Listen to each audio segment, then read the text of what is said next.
I become the Demon King in Marvel. This video is purely for entertainment and does not infringe on copyrights or laws. The rights to the novel and image belong to the original author. We do not claim ownership. Don't like waiting and want to listen to this fanfic in full now? Subscribe to our Patreon, where you'll find the best fanfics. Chapter 151, Choosing a Ball Trader as the boss of an international law enforcement organization. Nick Fury suddenly transformed into an alien, a scene so dramatic it stunned everyone in the meeting room. You think there's one person who's still stunned? He's having fun. Anton Wang and Chu Yang, who had previously planned with Lin Hao, looked at Director Lin, who looked like he was watching the spectacle. They couldn't understand why the situation had turned out this way. Anton Wang, knowing little and not being a professional intelligence officer, was completely bewildered. Chu Yang, however, had guessed something from previous clues. A few days ago, when questioning Nick Fury, he deliberately brought up the 1968 mission, not only to probe for information about the mole within SHIE, but also specifically mentioned aliens, clearly to put pressure on him. Chu Yang couldn't understand why Nick Fury, a professional agent who already knew SHIE's intentions, would risk having an alien replace him at today's meeting. Is he particularly confident in the alien's abilities? Or is he confident that he's leaving a backup plan that no one in the meeting knows about? Then how did Director Lin know that? Chu Yang glanced at Lin Hao again. He had previously viewed him only as a technological genius, but he hadn't expected him to possess remarkable abilities in strategy and intelligence. Natasha Romanoff, how did you figure out that Nick Fury was a disguise? Chris Cooper, from the CIA, neglected his food as he approached Natasha and asked sternly. Fury doesn't eat slanted toast. He never told me, but I've observed it myself. Several times, when we were busy, I deliberately cut toast and placed it next to him. While his mind remained focused on his work, he subconsciously avoided the slanted toast, only taking the squares. Natasha stared at the fallen scroll in disbelief, yet she was deeply concerned for her old boss. Even after his home had been stolen by aliens, how could he be safe? She couldn't imagine that Nick Fury had been secretly collaborating with the aliens for nearly 20 years. Chris didn't question Natasha's findings. After all, the facts were clear. Nick Fury had indeed been replaced by aliens. Poor Director Fury, I'm afraid now. Chris wanted to immediately characterize the incident, but Sergei Markov from the Bear Shield Agency immediately jumped in to interrupt him. I've seen similar aliens before, just like Brother Bao's words when he first met Sister Lin. Markov's remarks drew surprise from the entire room. Water law, Chris suddenly had a bad feeling. These aliens are Skrulls, Markov declared firmly. More than a decade ago, we killed a criminal in our territory who had assumed a similar appearance after his death. We immediately investigated the past of the person he replaced, and soon discovered that a group of young people on an outing had been murdered in the woods a few days earlier. Based on the appearance of these young people, we launched a dragnet search and successfully surrounded this group of aliens. After a fierce battle, several aliens, taking advantage of their advanced weaponry, escaped, leaving behind the bodies of their companions. But we were lucky enough to find a seriously injured and unconscious alien. Dissecting the other bodies, we discovered that this type of alien has a similar anatomy to humans. Doctors sutured the wounded alien and saved him. No one in the meeting room considered Big Mao's actions cruel.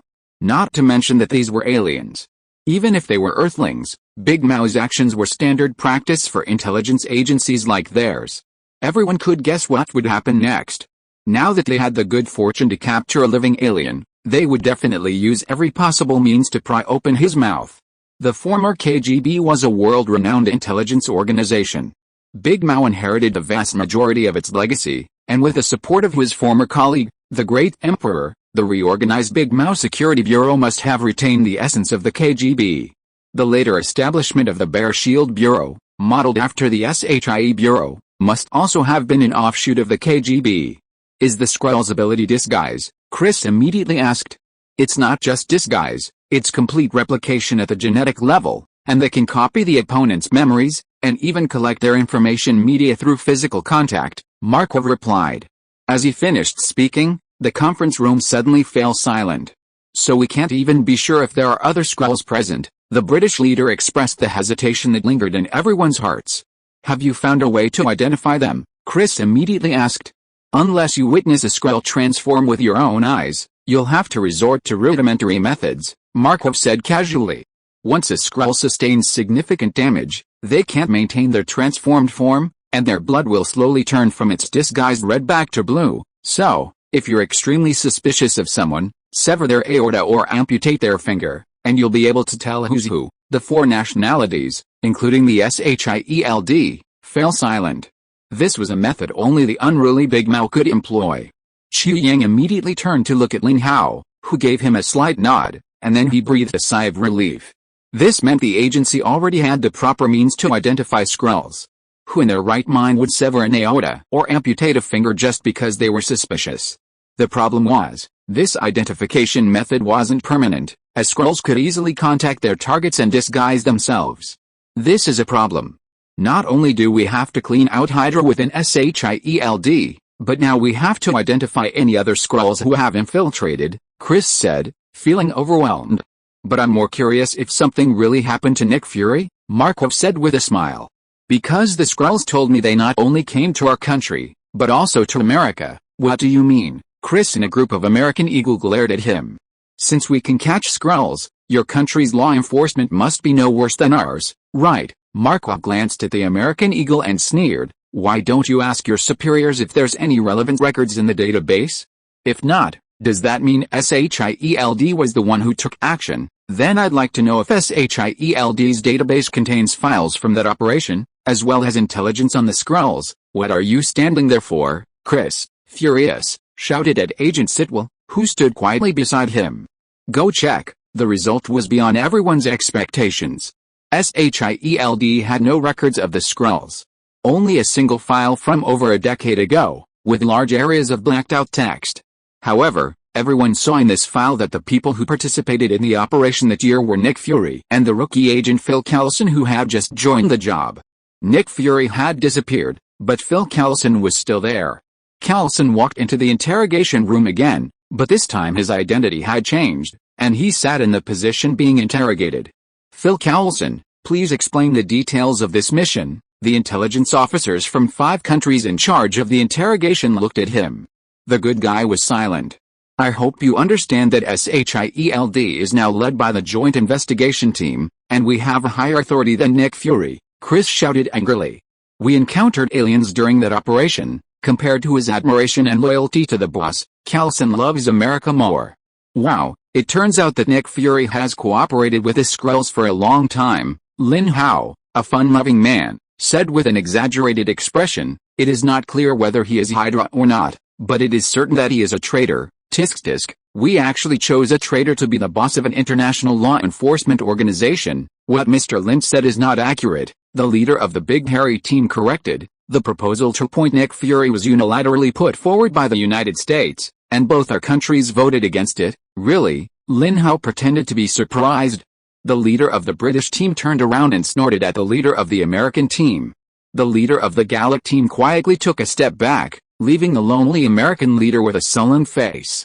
Second update, continue writing. Chapter 152 New Hydra. America's elite eagles were furious, fuming to the point of wanting to vomit blood. Their hand-picked farm tool had dared, behind their master's back, to ally with an alien, a dangerous alien with perfect camouflage. And damned, farm tool had actually kept it a secret from them. Was this even justifiable? This was sheer treason. Phil Coulson once again faced the most rigorous scrutiny. The 2 teams he had previously dispatched had successfully returned, bringing with them the Coin Monolith and key members of the Malik family, respectively. After releasing Bucky, Gideon Malik waited at his estate for a change. He hadn't anticipated Alexander Pierce's clever move, shutting down SHIELD's internal channels of communication with Hydra. After all, Pierce's forces were concentrated within SHIELD, giving him a home field advantage. Although he hadn't received any information for several days, Malik, aware of the Joint Investigation Team's blockade of SHIELD's external activities, assumed the internal review was ongoing, and the lack of information was understandable.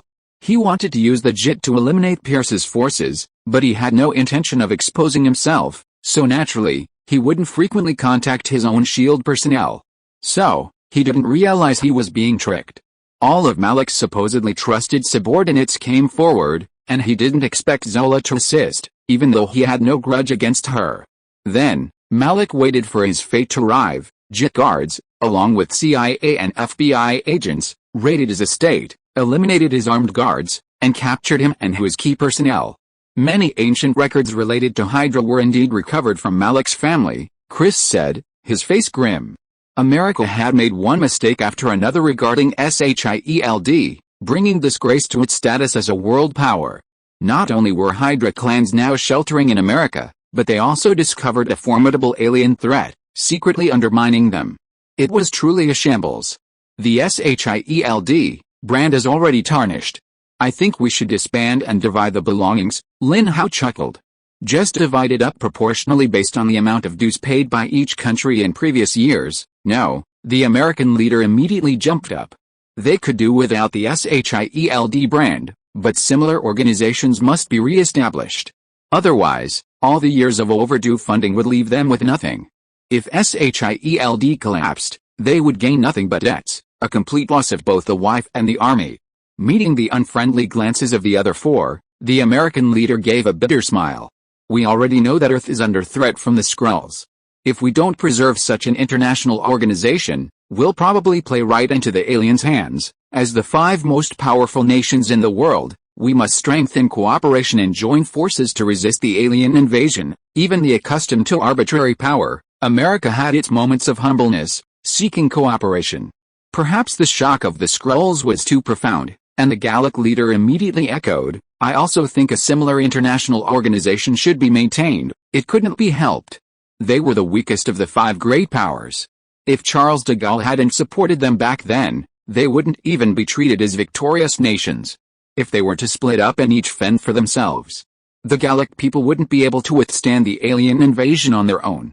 The East had SHIELD, a force comparable to that of SHIELD, and Russia now had B Shield and a nurse providing regular blood transfusions. Britain had a magic school, so what could they do? The British leader hesitated for a moment, then sided with the Americans.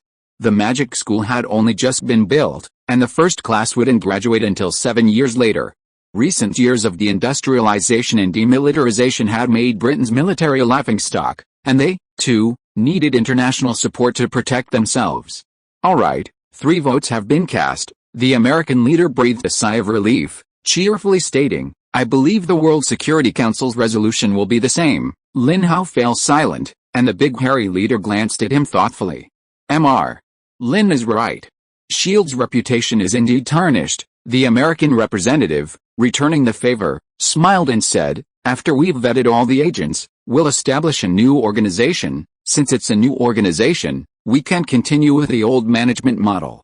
I believe each country should have its own personnel in the new organization. The British leader began to argue for their own interests. For the sake of efficiency, we can continue to grant leadership authority, but there must be a term limit and rotation based on years. I agree, the Gallic representative immediately echoed. This proposal served the interests of their 2 permanent members, and there was no reason not to agree. Lin Hao was silent for a moment, then smiled. I agree, Pierce's men would infiltrate the new organization anyway. As for the leadership, they could have him sign a voluntary contract. The Fire Kirin farm was open to newcomers. Thus, the future of SHIELD was sealed, the agency founded by Howard Stark, Peggy Carter, and others coming to an end. New Hydra was about to enter history. Gideon Malik, who had been brought back, was denied the opportunity for interrogation, having suddenly lost the ability to speak. He could only express his anger towards Alexander Pierce through his gaze, but the latter didn't even bother to enjoy the whimpering of his defeated opponent. Ultimately, it was nothing more than a self-imagined defeat. However, his fantasy provided Lin Hao with a conniving idea.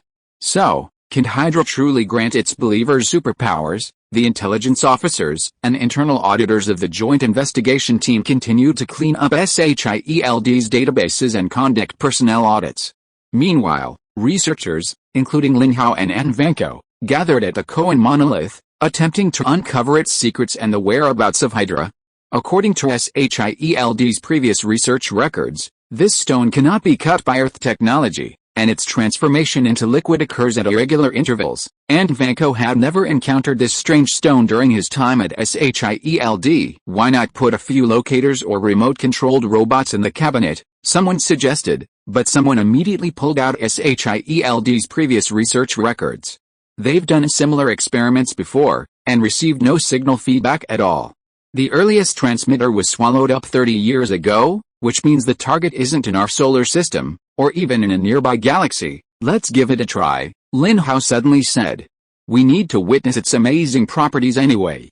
Losing it doesn't matter, and Vang turned to look at him, slightly surprised, but didn't object. Subsequently, researchers from 5 countries prepared several transmitters, showcasing their best work, almost as if they were trying to demonstrate their technological prowess. Coincidentally, just as they were getting ready, the Koan monolith transformed into liquid, swallowing the transmitters. Gone, truly gone. Wait, there's a layer of dust in the cabinet. A sharp-eyed researcher noticed something unusual, and they began to investigate excitedly.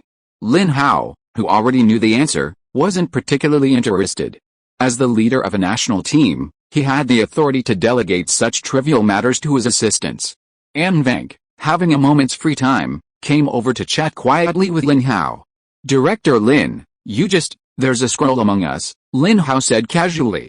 So you did this on purpose, An Vang suddenly realized. The scrolls were once one of the dominant forces in the universe. They certainly can receive the signal feedback we can't, Lin Hao smiled. Guess where Nick Fury is now? You want him to contact Hydra? An Vang was stunned, then laughed a wicked laugh. Brilliant, truly brilliant. He almost understood now. The intelligence Steve Rogers and Natasha Romanoff had brought back was likely a deliberate hook set by Lin Hao, the real purpose being to pique Nick Fury's interest. Nick Fury, insecure, possessing a strong need for control, and suffering from paranoia, could very well be tempted by Hydra. As Lin Hao had predicted, the other hidden Skrull, after throwing out the transmitter, took advantage of his off hours to slip out of SHIELD by changing disguises. Soon, word reached the Skrull ship, still cloaked in space. Talos, infuriated by the news that one of his people had been identified and sacrificed, stormed into Nick Fury's room. Fuck you, Talos roared upon entering. You're so defensive against us. Why didn't you tell me you don't eat bias-cut toast? Nick Fury, dressed in beachwear and relaxing in the ship's ambient simulation system, was stunned. Then, surprised, he exclaimed, I only told Carol about this. Not even Callison knew. Talos no longer believed him and, grabbing his hand, transformed into his form, copying his memories. You really haven't told anyone else? Talos, having met Big Mom Marvel before and knowing her power, hesitated to provoke her. Nick Fury had chosen to reveal his identity, even as a precaution against the Skrulls, but Talos didn't dare object to Carol. Besides, he didn't think he needed to disguise himself as Nick Fury in front of Carol, fearing a beating. Who discovered this? Nick Fury understood the man's anger. The Skrull disguised as him was likely in grave danger. Natasha Romanoff, Talos replied. Damn it, Nick Fury slapped his forehead, annoyed.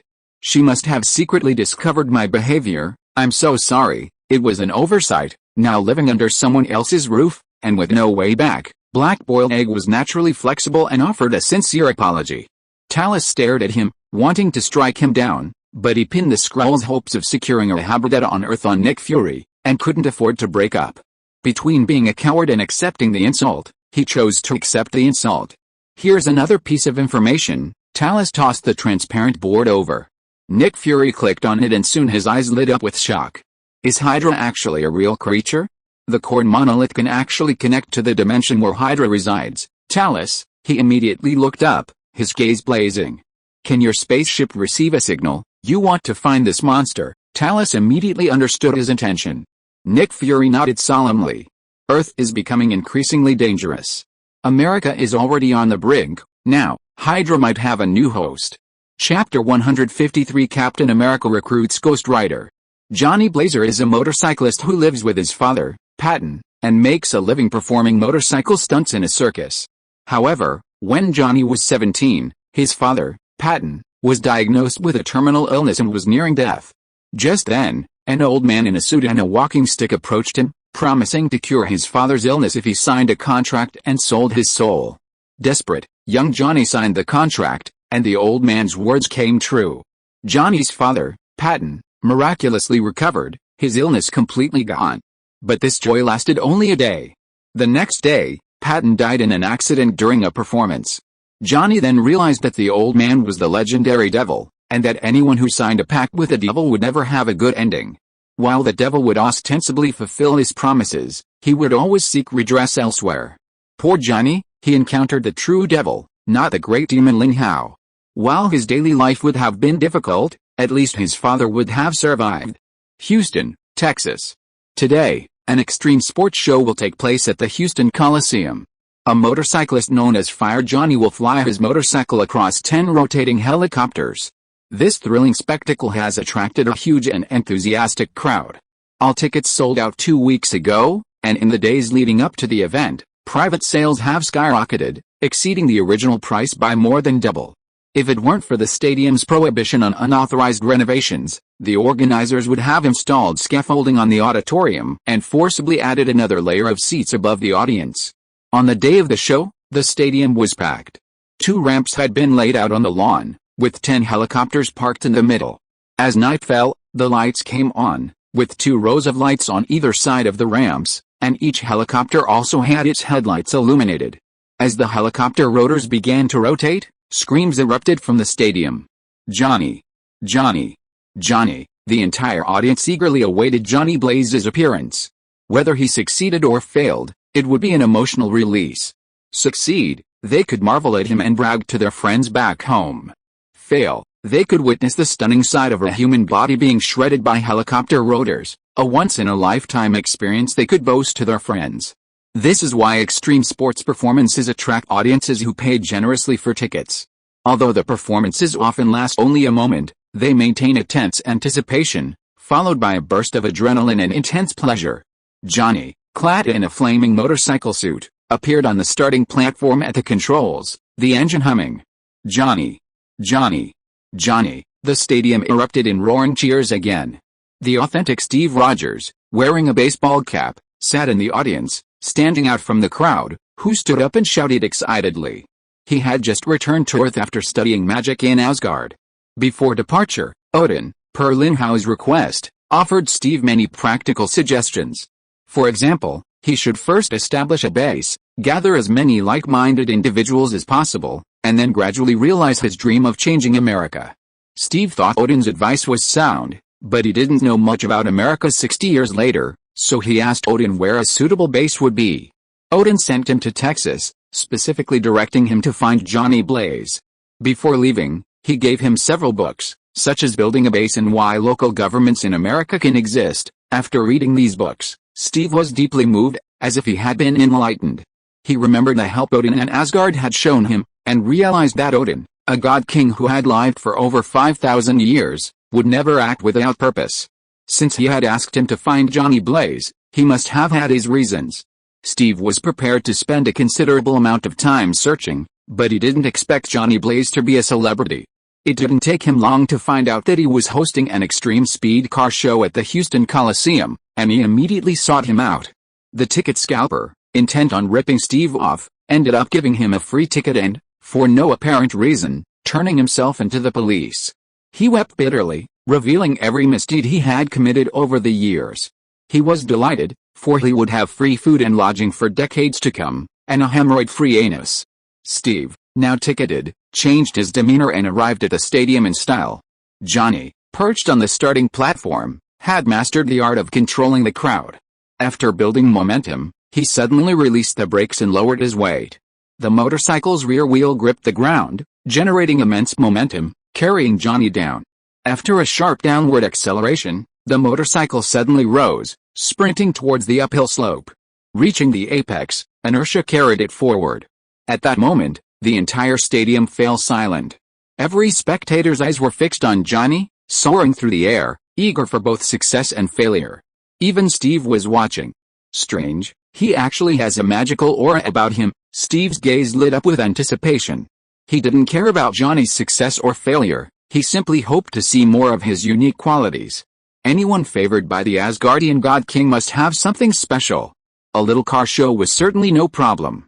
Johnny soared through the air, beneath him 10 rotating helicopters. Their wings stirred up turbulent air, making it difficult for Johnny to control his movements. Unlike jumping over static objects, the rotating helicopters disrupted the airflow, making it even more dangerous than flying over open rivers. Each helicopter created a cyclone, and adjacent cyclones entangled with each other, forming new ones, making it impossible to predict or monitor. Furthermore, even if someone fell into the water while flying over a river, there was still a chance of rescue. However, being hit by a wing would, even if not chopped into pieces, break bones and puncture internal organs. But Johnny was not afraid at all. He wanted to die, but he couldn't. Finally, the motorcycle landed safely, sliding down the ramp at the other end of the stadium. After stopping, Johnny lifted his helmet and waved to the crowd. The crowd erupted in excitement, screaming and applauding wildly. They had witnessed a miracle. Steve also stood up, clapped twice softly, and then, smiling, left the audience and headed for Johnny's transport truck. The moment Johnny landed, Steve sensed a strong surge of magic emanating from him. He was truly extraordinary, the man he was looking for. While Steve didn't know Johnny's specific abilities, he trusted Odin's judgment. Johnny Blaze would undoubtedly be one of his companions. After the performance, Johnny and his team first dismissed the enthusiastic fans. Then attended a press conference and finally settled the final payment with the organizers. After more than 2 hours of tossing and turning, Johnny finally returned to the truck. "Hello, can we talk for a minute?" Steve waved, and a blue energy light illuminated, locking the door. "I don't want to miss my date with my ex-girlfriend," Johnny said, a little panicked. Steve's face darkened a little when he heard this. "Catch up, go home." Chapter 154. Hull is the most suitable base. Inside the motel, Steve Rogers was reading. To his left lay several manuscripts gifted by Odin, and to his right were books on various topics related to Texas he bought from a bookstore. Steve's IQ might not rank among the highest in the Marvel universe, but his willpower was undeniably top tier. Determined to change America, he resolved to learn and read extensively, constantly improving himself. Texas is the second largest state in the U.S. and also has the strongest desire for independence, a fact Steve had known for over 60 years. American society is full of jokes mocking Texans, most of which attribute their unsociability. However, due to the country's weak grassroots governance, the public generally distrusts the government and admires the rebelliousness of Texans. If you want to implement Hell's Kitchen initiatives in Texas, you need to at least gain some support first. Although Steve had received the manuscripts from Odin, he wasn't particularly interested in the theory of class. He still had a strong sense of American honor and was only interested in reform, not revolution. In the eyes of the reformists, all evil is the work of a small group of people, and eliminating these villains will bring peace and prosperity. Steve was similarly skeptical. Despite experiencing the tragedy of Hell's Kitchen and understanding the fate of the Black Panthers over 40 years ago, he still believed it was just a problem for a small group of bad guys, and that Americans were still a kind, upright, and compassionate people. He hadn't yet fully grasped the inherent antagonism between the positions of the capitalist establishment and the lower classes. While Steve was absorbed in his studies, Johnny Blaze donned a black leather jacket and prepared to keep a date with his ex-girlfriend. Perhaps Steve's single-minded resentment had become a curse. After years, Johnny missed his date again. The old devil, once a demon, found him and not only returned his old mount but also activated the hellfire within him. Johnny, blazing through the air, took out several thugs before losing consciousness and being arrested by the arriving police. Steve didn't receive the news until the following day. Seeing the burning motorcycle and human skeletons on the breaking news the previous night, he finally understood Johnny's uniqueness. Is this a superpower or magic? Confused, Steve used the disguise magic he'd learned from Loki to infiltrate the holding cell. He found Johnny, who had woken up and was trying to explain himself to the officers. "I think now's the time to talk. After all, you don't need to keep your appointment." Steve suddenly appeared before Johnny, visible only to him. Everyone else could only see Johnny, who was constantly shouting. "Who are you?" An anxious Johnny, seeing Steve's sudden appearance, was puzzled. "Why did you come to me?" Past experiences had made Johnny wary of those with strange powers. Every failure teaches you to grow. After a moment's deliberation, Steve decided to reveal his true identity. He needed companions and comrades now, and sincerity was crucial. Having learned Loki's magic, even if Johnny leaked the secret, ordinary American government officials would be unable to track him down. "My name is Steve Rogers. You might have heard of him." Johnny was stunned to see Steve, now restored to his original form. Of course he knew him. American children who attended school were taught patriotism. Shouldn't you be in Washington? Johnny wondered. And I haven't heard Captain America can do magic.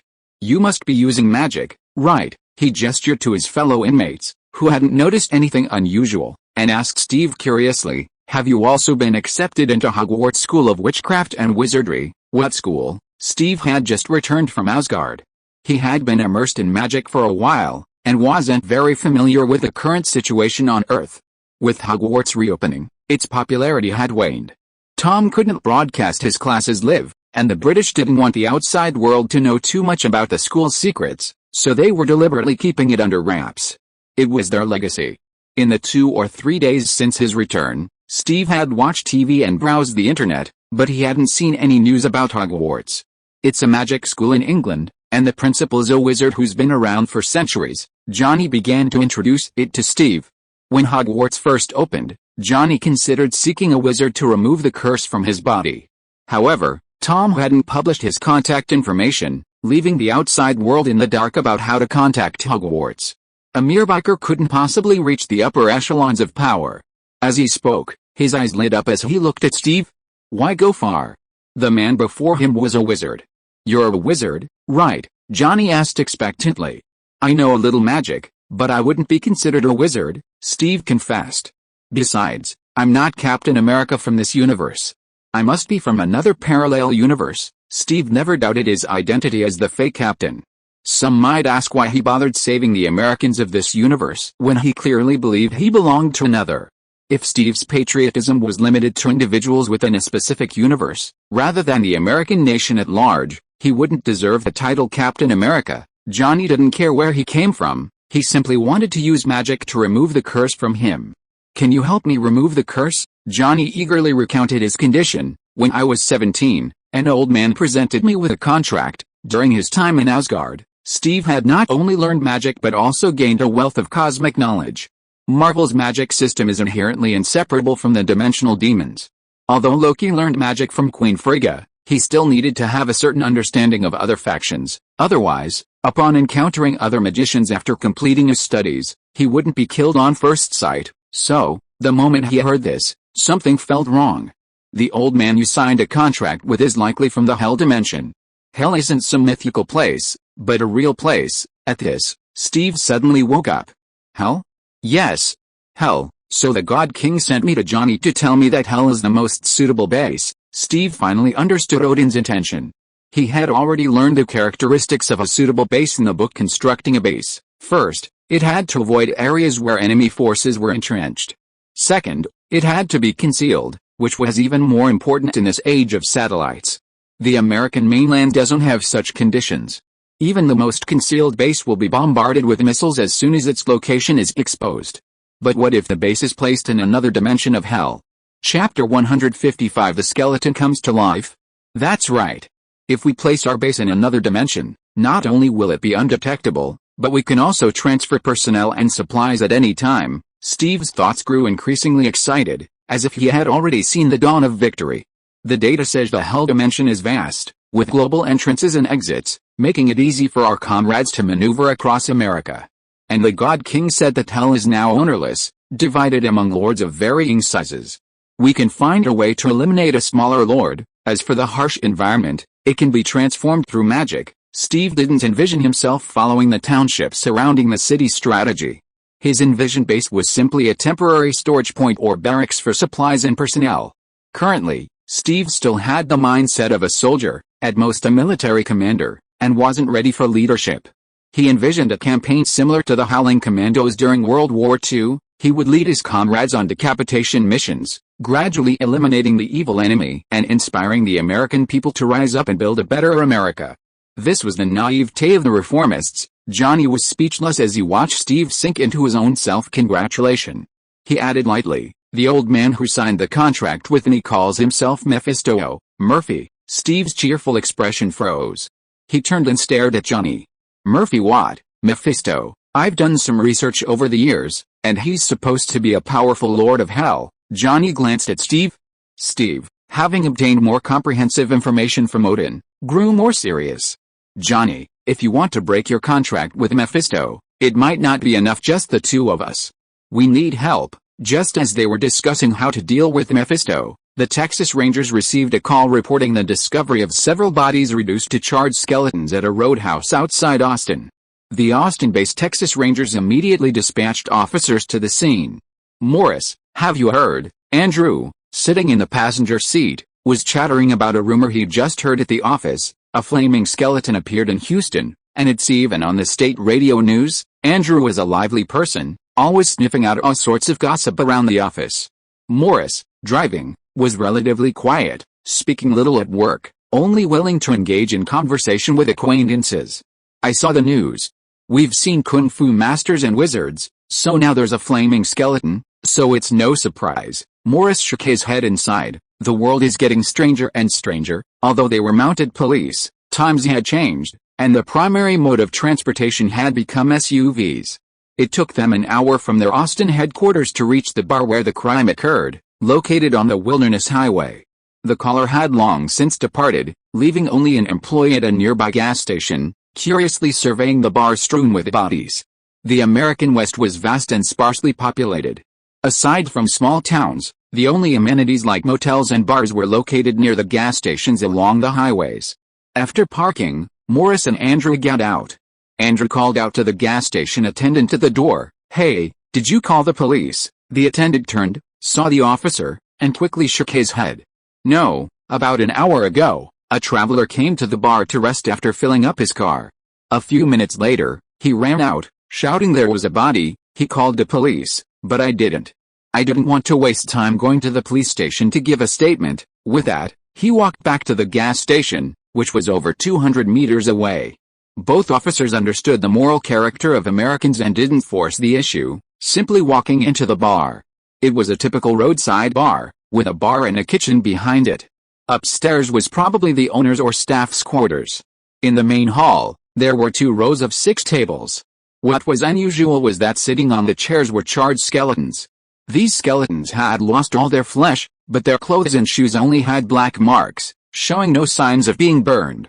They retained their lifelike postures, sitting firmly in their chairs, some leaning against the backs, some resting their hands on the tabletop. One skeleton even clutched an intact glass filled with alcohol. Morris's expression grew serious, his brow furrowed. Andrew, usually lively, paused, swallowing his saliva and saying hoarsely, "Men, if they were truly once human, I don't think this is our place to deal with." "You're right." Morris turned immediately, ran back to the police car, picked up the intercom, and called RCMP headquarters. "Captain, skeletons at the crime scene." A miserable scream echoed from inside the bar. Morris looked up suddenly and shouted into the bar, "Andrew, what happened? Are you okay?" The next moment, Morris saw a horrifying scene. The bar's shutters burst open, revealing not humans but charred skeletons. "Fuck you," Morris roared, immediately drawing his gun and firing a barrage of shots at the charred skeletons. The intercom relayed the situation back to mounted police headquarters. The squad leader at headquarters, hearing the curses and gunshots, quickly demanded, "Morris, what happened?" Scully's back to life." The squad leader at headquarters only heard this one sentence before a burst of intense gunfire and a final scream approached. "Morris! Morris!" the squad leader shouted several times, but with no response. He could only angrily curse. "Fuck!" He didn't dare hang up, but immediately ran to his superior's office and panicked, pushing open the door. "Boss, something's wrong. The Texas Rangers are a special unit in Texas." During the former Republic of Texas, they were a paramilitary organization under the leadership of the Texas government. Even after Texas's annexation of the United States, the mounted police remained in place, becoming a parallel law enforcement agency alongside the state police. Over time, the Texas Rangers have evolved, not only investigating cases ranging from murder to political corruption, but also tracking fugitives. They also serve as riot police, protecting the Texas state government. This effectively grants the Texas rednecks the authority to investigate both ordinary criminal cases and government corruption, while also maintaining local order and protecting local government. This demonstrates that Texas rednecks have not forgotten the glory of the Lone Star Republic. Even the state flag and seal are reminiscent of the Texas Republic era. By the time the Texas Rangers received the news, more than a dozen charred skeletons had appeared on the Wilderness Highway, marching toward Austin. Among them were 2 in police uniforms and 1 in a gas station uniform. Their pace was slow, but their steps were firm. If you're listening to this novel on a channel other than Fanfic World, it means they downloaded and uploaded it without effort. We cordially invite you to visit our channel, Mundo Fanfic Novelis. There you'll find the original version of this story and you can explore many other novels of various genres. We're waiting for you to immerse yourself in a world of incredible novels.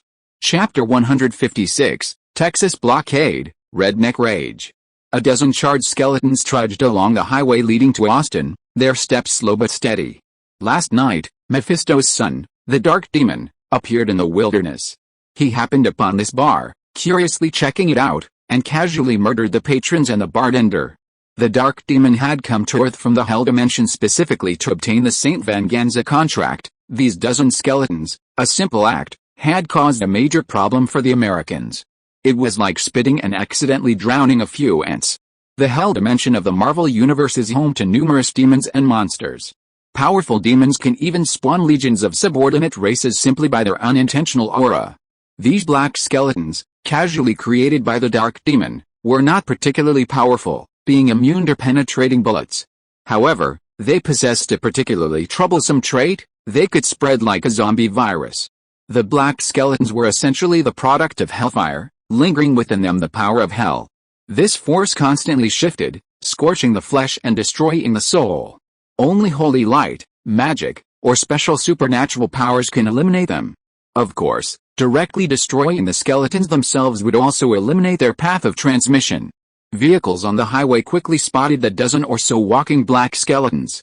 Some drivers, alert, braked and slammed their steering wheels, while others, unnoticed, simply ran over them. The drivers who ran over were fine. Aside from a slight deformation of their hoods, nothing serious happened. They heard only a cracking sound. Drivers who stopped their cars were in for a nasty surprise. Just as they poked their heads out to curse, they were met by a barrage of charred skulls. Then, stiffly, they joined the skeleton horde, climbing out of their windows. As expected, the stopped vehicles were rear-ended, and the queue grew longer, with more and more people stranded. These drivers and passengers swelled the ranks of the black skeletons. By the time the skeleton army had covered 100 kilometers of highway and officially arrived in Austin, it had swelled to over 200, with a tour group from South America contributing over 50. Austin's mounted police and state troopers had already received the news. Because the skeletons were slow, drivers at the back of the traffic jam, terrified by the terrifying sight ahead, abandoned their vehicles and fled. Those who ran quickly escaped, while those who were slower became part of the skeletons. "Don't panic," the Texas Ranger leader shouted over a megaphone. "Wait until they get close, then hit them hard. These skeletons look scary, but they're actually slow and have poor defense. We have more than enough weapons to tear them to shreds." This was Texas, the headquarters of the Texas Consortium, one of the 10 largest financial conglomerates, which originated in arms production. The Texas Rangers, upholding the fine traditions of their former paramilitary past, were equipped with a standard submachine gun, machine guns, cannons, and rockets. As long as one conquered their fear, dealing with these fragile skeletons was easy. The black skeletons numbly advanced, without a trace of consciousness or even a goal, acting on instinct, pouncing on any living thing they encountered. As they approached the trooper and state trooper lines, they were immediately met with a barrage of bullets and artillery fire. Small caliber bullets would only cause the skeletons to stagger, but large caliber machine gun rounds could rip through their skeletons, not to mention the sheer force of artillery fire. The fierce attack lasted for a full half hour, and over 200 skeletons were reduced to shreds in the flames, unable to break through the human defenses. Seeing this, the trooper and state trooper leaders breathed a sigh of relief. This easy kill, especially against these eerie skeletons, was enough to earn them a substantial credit. However, their congratulations were premature. Black skeletons have a trait: much like mosquitoes' attraction to light, they tend to gravitate towards areas with a strong presence of life. As they emerged from the roadside bar, the highway was heavy with traffic and the strong presence of life, so they all flocked to it. When the highway became congested, the drivers behind them, seeing the horrifying scene ahead, mostly turned around and ran back to the city, like bait, attracting the majority of the skeletons. However, some people panicked and fled into the wilderness along the road, attracting a small number of skeletons. Some of these skeletons caught up with the driver and passengers, while others lost themselves in the wilderness, heading towards small towns that they sensed a vibrant life. No longer living, They naturally needed no food, yet they were inexhaustible. Even more remarkable was the fact that some black skeletons struck by vehicles only lost their lower bodies, while their upper bodies remained dangling from the car's chassis, continuing their journey in the opposite direction, spreading to other cities. So before the troopers and state troopers could even celebrate, alerts were received that very day from towns surrounding Austin. Black skeletons were appearing everywhere. Like an epidemic, the Texas government, which had failed to contain the source immediately, suffered the consequences. FBI offices in Austin, the capital, and Houston, the largest city in Texas, immediately reported the situation to headquarters. American leaders were in uproar. The alien threat had yet to be dealt with, and suddenly, a contagious hellish creature appeared. Fuck. What's happened to America these past 2 years? Have we been cursed? The high-ranking officials were utterly defeated. They had just learned of the dangers of the Skrulls, and now, hearing about the hellish creatures, their composure was completely shattered. Don't scream, find a solution. The elite eagles forced themselves to calm down and naturally resorted to methods for dealing with the epidemic. There's no other way.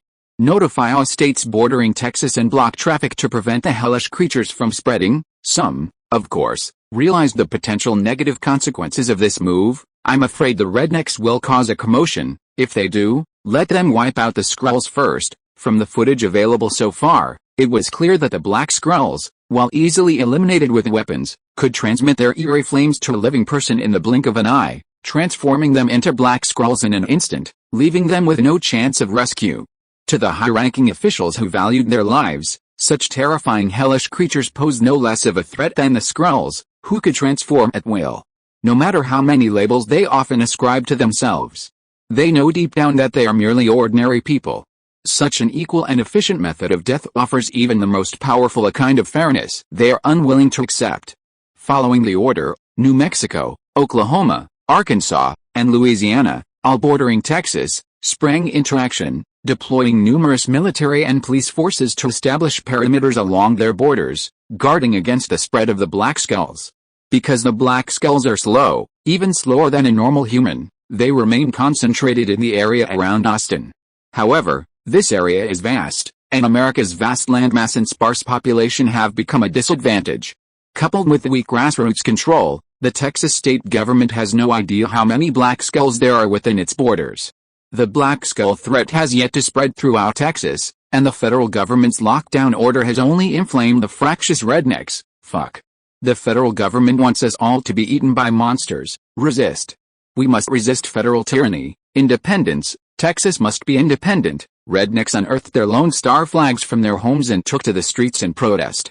The Texas state government was forced to divert police forces to maintain stability, further weakening its control over the situation.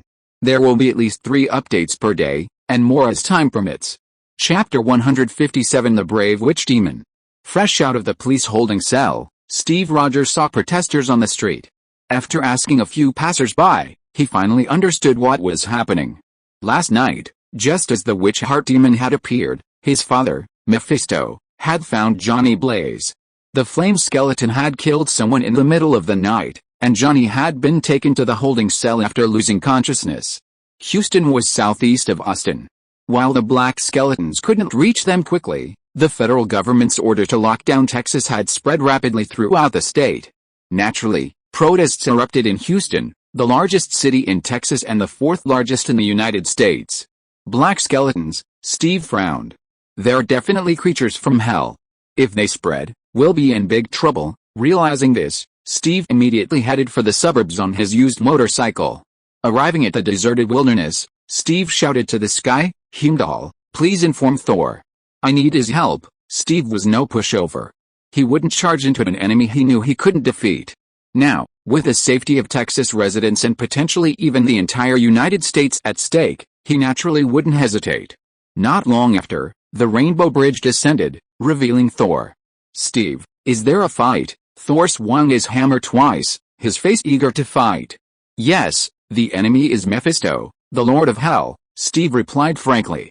"Really?" Thor's eyes lit up, and he exclaimed excitedly, "He's a formidable opponent." Thor had lived for over 1,500 years, spending over 900 of those years in battle.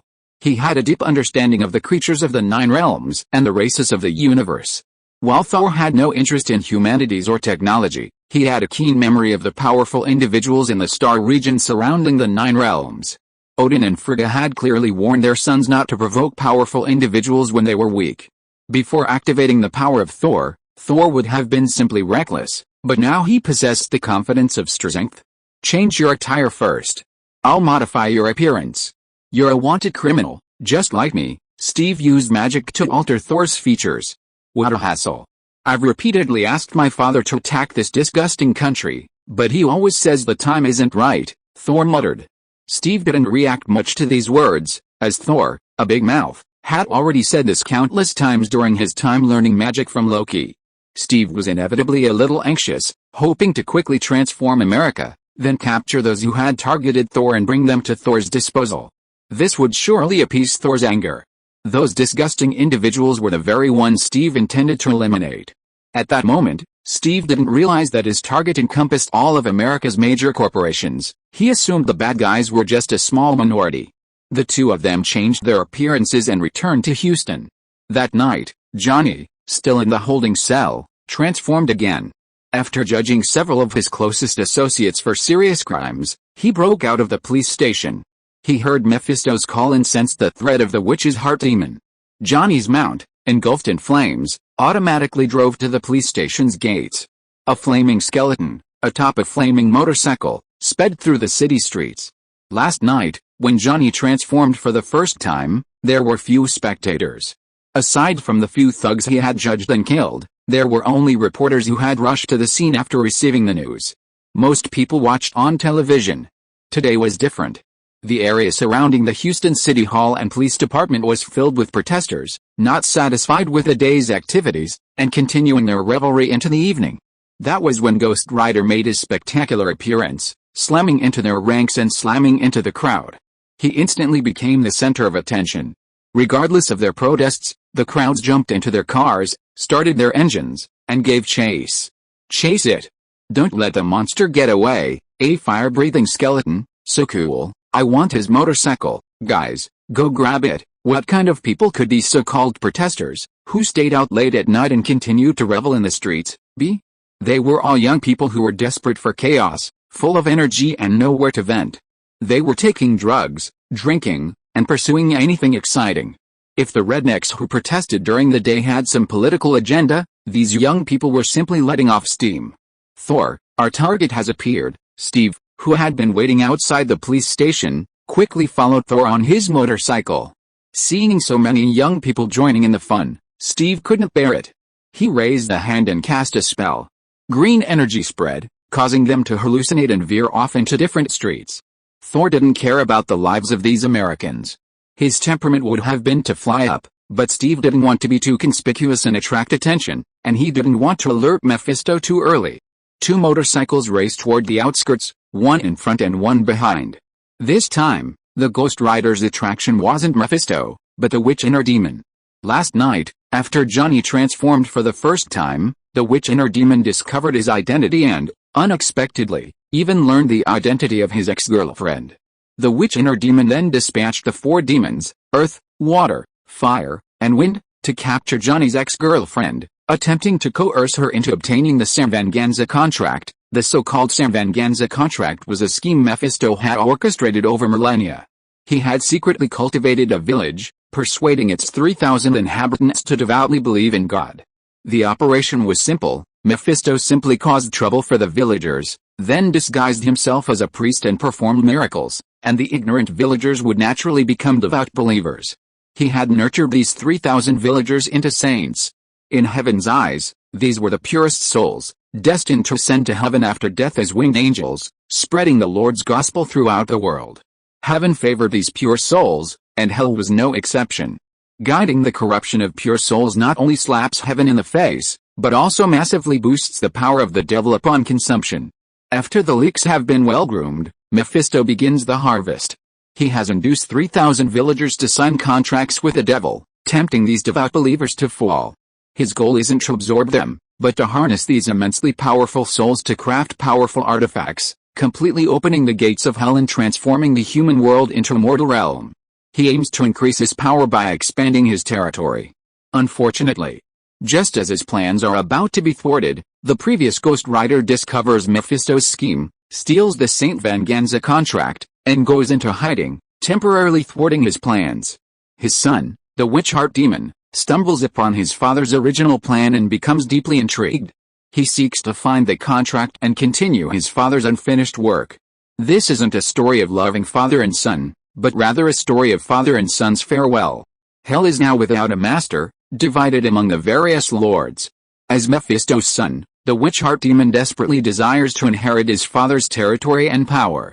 Because dimensional demons must possess their own territory to draw upon its power, their strength is tied to the size of their territory, which explains why all demons are determined to expand their territories.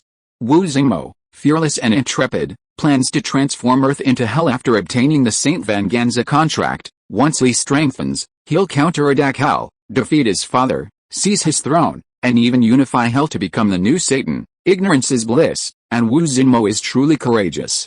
Chapter 158 Lin Hao's ingenious plan leads to chaos in Texas. Guided by the Witch's Heart Demon, Ghost Rider headed towards the northern suburbs of Houston, closely followed by the authentic Captain America and Thor. At about the same time, a large truck approached the city from the west side of Houston. It was a cold chain truck transporting beef. The driver, listening to blaring music, unaware of an uninvited guest in the ice storage behind the truck. A black vortex suddenly appeared, revealing Tom Riddle. He casually dropped a magically immobilized black skeleton and then used magic to disguise it as half a beef. Having easily completed his master's mission, Headmaster Tom returned to his loyal Hogwarts. He didn't understand why his master had sent him on such a journey, nor did he need to. The cold chain truck continued its journey towards Houston. Upon learning of the contagious black skeleton outbreak in Austin, not only did the federal government order bordering states to lock down Texas, but the local Texas government also ordered cities surrounding Austin to prepare for defense, setting up checkpoints on all roads leading into the city. However, the rednecks who had come out to cause trouble had tied up a significant portion of the local Texas police and military, leaving the road checkpoints significantly understaffed. With so many vehicles and so few personnel, the blockade was ineffective. When the cold chain truck arrived at the checkpoint, military personnel opened the cold storage, but only glanced inside with their rifles drawn before hastily jumping out and rushing to check the next vehicle. The magically encased and disguised Black Skull successfully passed through the checkpoint and entered Houston. The cold chain truck arrived at the market, and the staff, under the manager's direction, unloaded the goods. Although it was early in the morning, these fresh produce stores often needed to have their stock ready before dawn, anticipating the first morning customers. The beef coming out of the slaughterhouse was generally of the same size, stacked one by one. The handlers loaded the beef onto carts and counted each piece. At the end of the count, they suddenly ran to the manager and whispered, "Boss, there's an extra piece today, even though it's a little lighter." "Are the others the same?" the manager demanded. If the other goods were also underweight, he would definitely deduct payment. "No, it's just that extra piece that's a little lighter," the mover said with a wink. The manager glanced at the last cart and said calmly, "Just pretend you don't know, why not take advantage of a bargain?" And so, the disguised Black Skull made its way smoothly into the store, awaiting the arrival of dawn. While there were large demonstrations in the city, such things happen every year in America. Life must go on. Director Lin's plans extended beyond this one. There was another.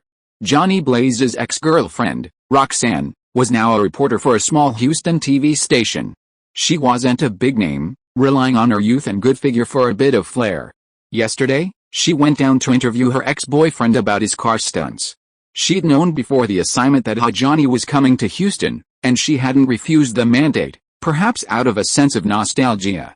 10 years ago, when they were young, she'd made a promise to travel the world, but when the time came, Johnny didn't show up, leaving her with one of the biggest regrets of her youth.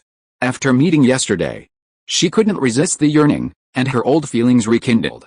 She agreed to date with her ex-boyfriend, only for him to stand her up again. Unaware that Johnny was being targeted by a demon, she felt incredibly foolish for falling for his tricks twice. After a day of recovery, she decided to completely forget her ex and start anew. "What?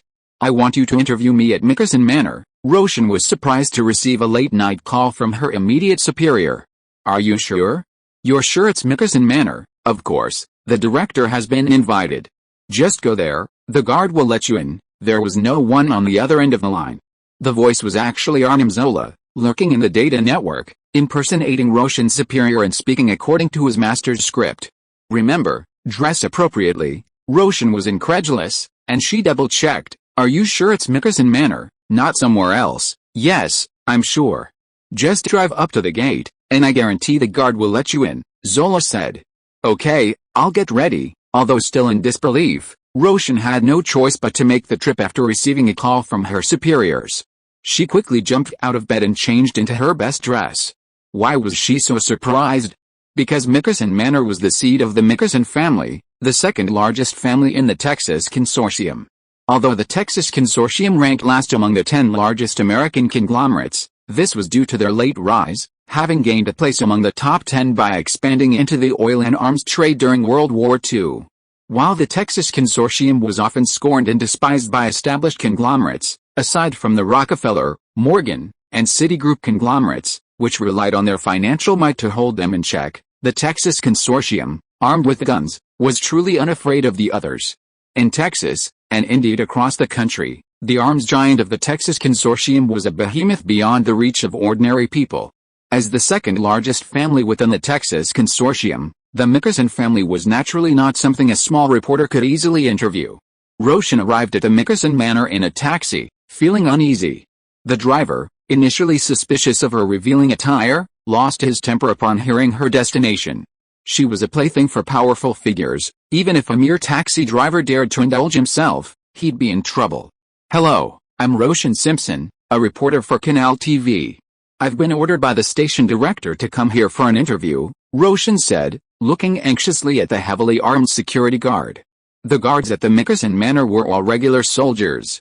They weren't recruiting veterans, but rather, they sent their own house-raised children into the military. If they showed talent, they invested resources to help them advance, while if they weren't, they returned to serve as security guards, responsible for protecting various properties. Every American conglomerate operated similarly, establishing multiple legitimate security companies. Otherwise, how could DuPont use them to bomb someone else's factory?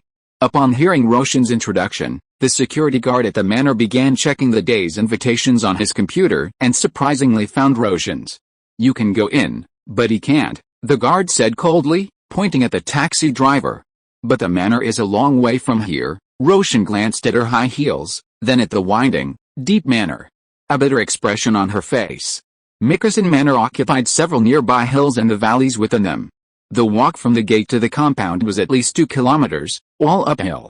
There's a shuttle after you go in. The guard escorted her to her room and summoned a female guard to conduct a thorough body search to ensure she had no hidden weapons. Meanwhile, the 4 demons of earth, water, fire, and wind, dispatched by the witch heart demon, sought out Roshan's residence, but came up empty. Damn it! Where did that woman go? The irritated fire demon ignited, setting Roshan's bed sheets on fire. The wind demon collected the lingering scent in the air and followed it out the window. Follow me. The other demons transformed into elementals and followed. Coincidentally, a rave was being held at Mickelson Manor tonight. Several major families within the Texas Consortium gathered together, including the leaders of families such as Richardson, Hunter, Brown, Elkins, etc., all of whom were here. Chapter 159 The Devil's High-End Rations. As the saying goes, the rich feast on the streets, while the poor freeze to death. While ordinary people in Texas face the threat of infernal creatures, it doesn't stop the high-ranking elite from enjoying life. They possess more money than they could spend in dozens of lifetimes, but what's the point of all that wealth if they don't enjoy it? Is it just going to go to charity? Large parties like this usually require advanced planning, but for prominent families like the Mickelsons, they've long since established a dedicated team to handle such events. The host simply gives the order, and his servants quickly pull together a grand celebration. Some parties are vegetarian for the first half and meaty for the second, while others are all vegetarian from the start, with no clothing required. So, you understand why Western women's evening gowns are so flimsy, right? Roshan boarded the shuttle, passing through a deep, tree-lined path, reaching the castle atop the highest peak. This was the main residence of the Mickelson Manor, a full 5 kilometers from the main gate at the foot of the mountain.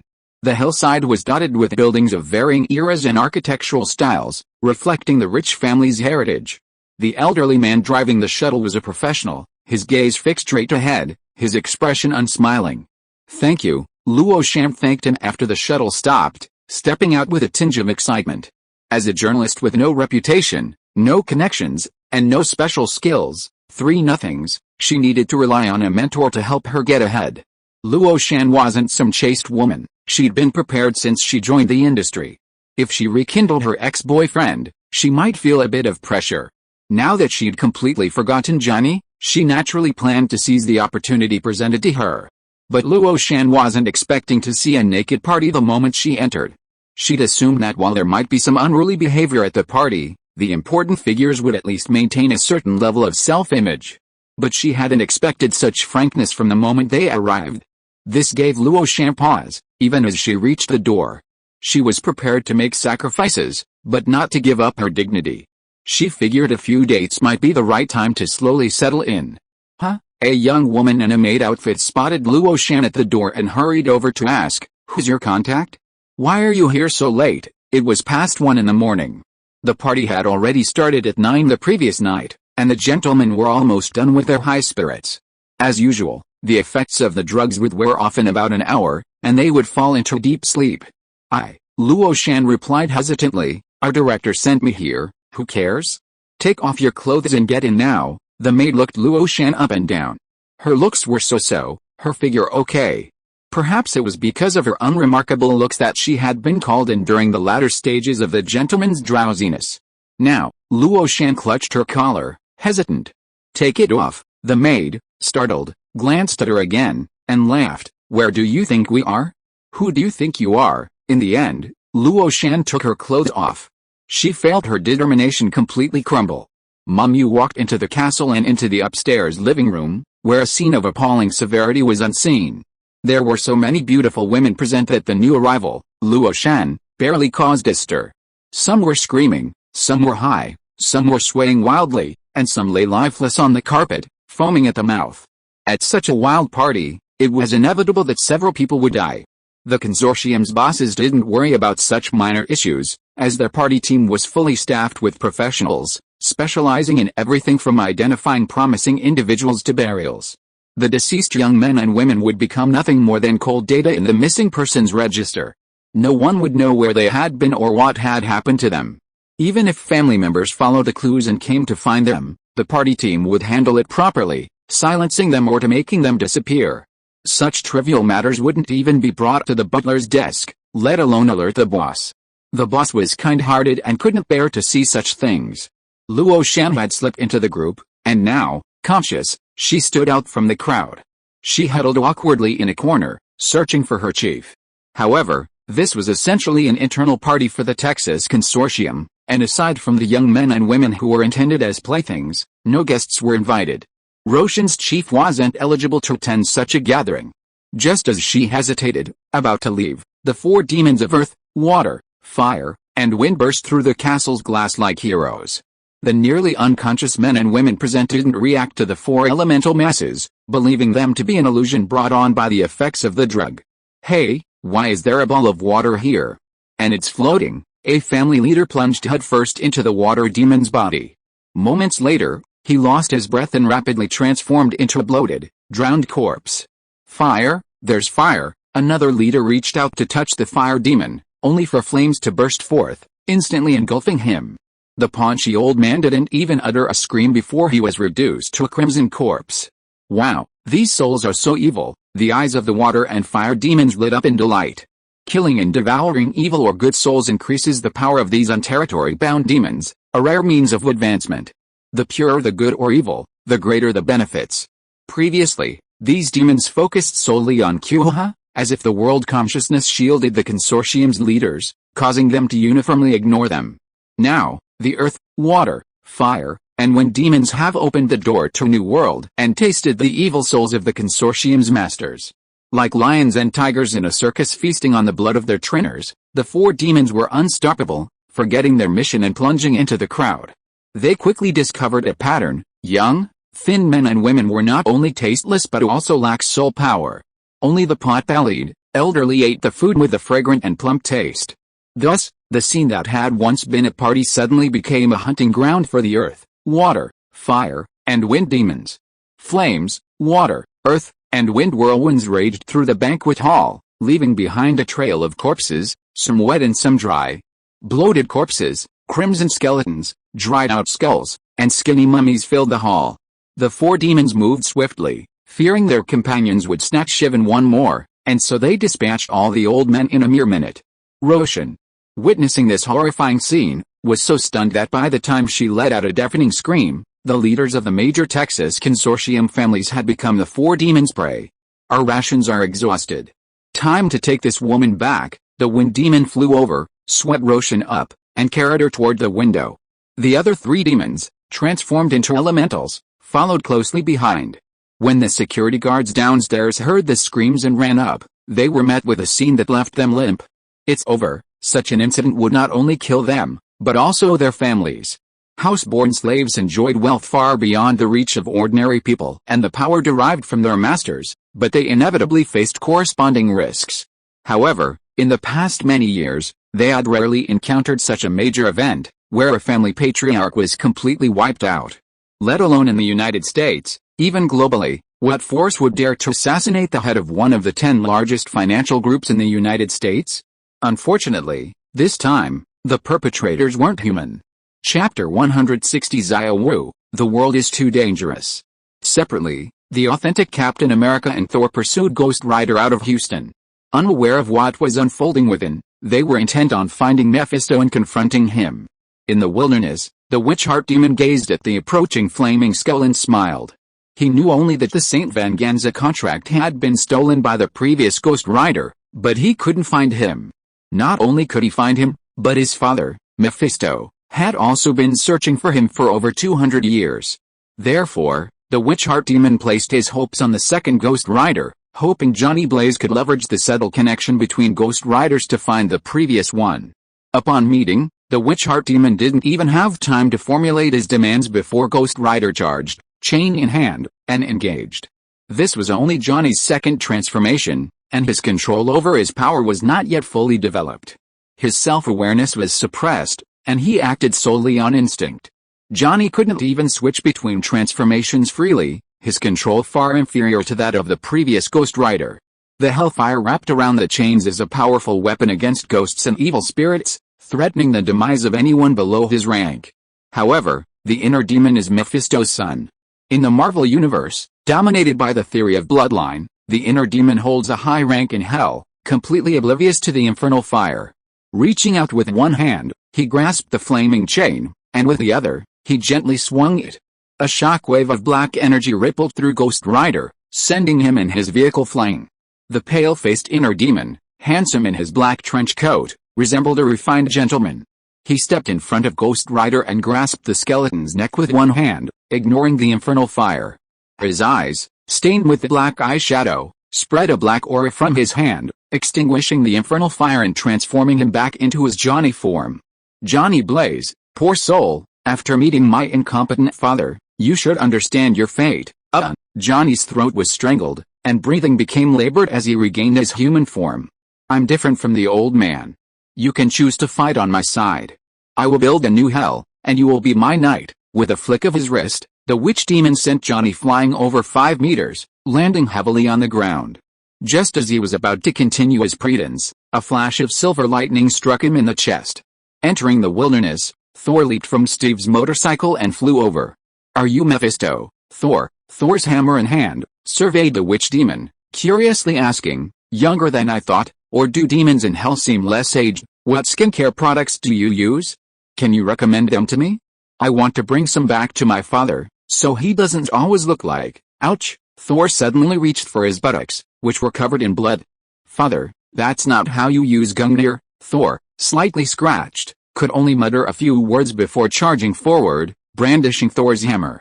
The inner demon possesses powerful regenerative abilities, healing from wounds in the blink of an eye. He even lacks a soul, a technique he uses to evade Ghost Rider's judgment eye. Encountering Thor's sudden appearance, the inner demon was bewildered. He didn't recognize him.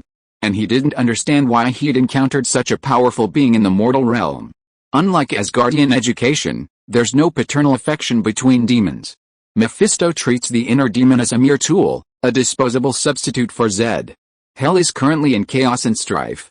The various lords are desperately seeking to expand their territories, making the already predatory nature of Hell even more brutal. Mephisto treats the inner demon as a tool, and Mephisto, in turn, sees the inner demon as a stumbling block. This is Hell. Black energy shockwaves and silver-white thunder clash continuously, with a black demon clearly at a disadvantage.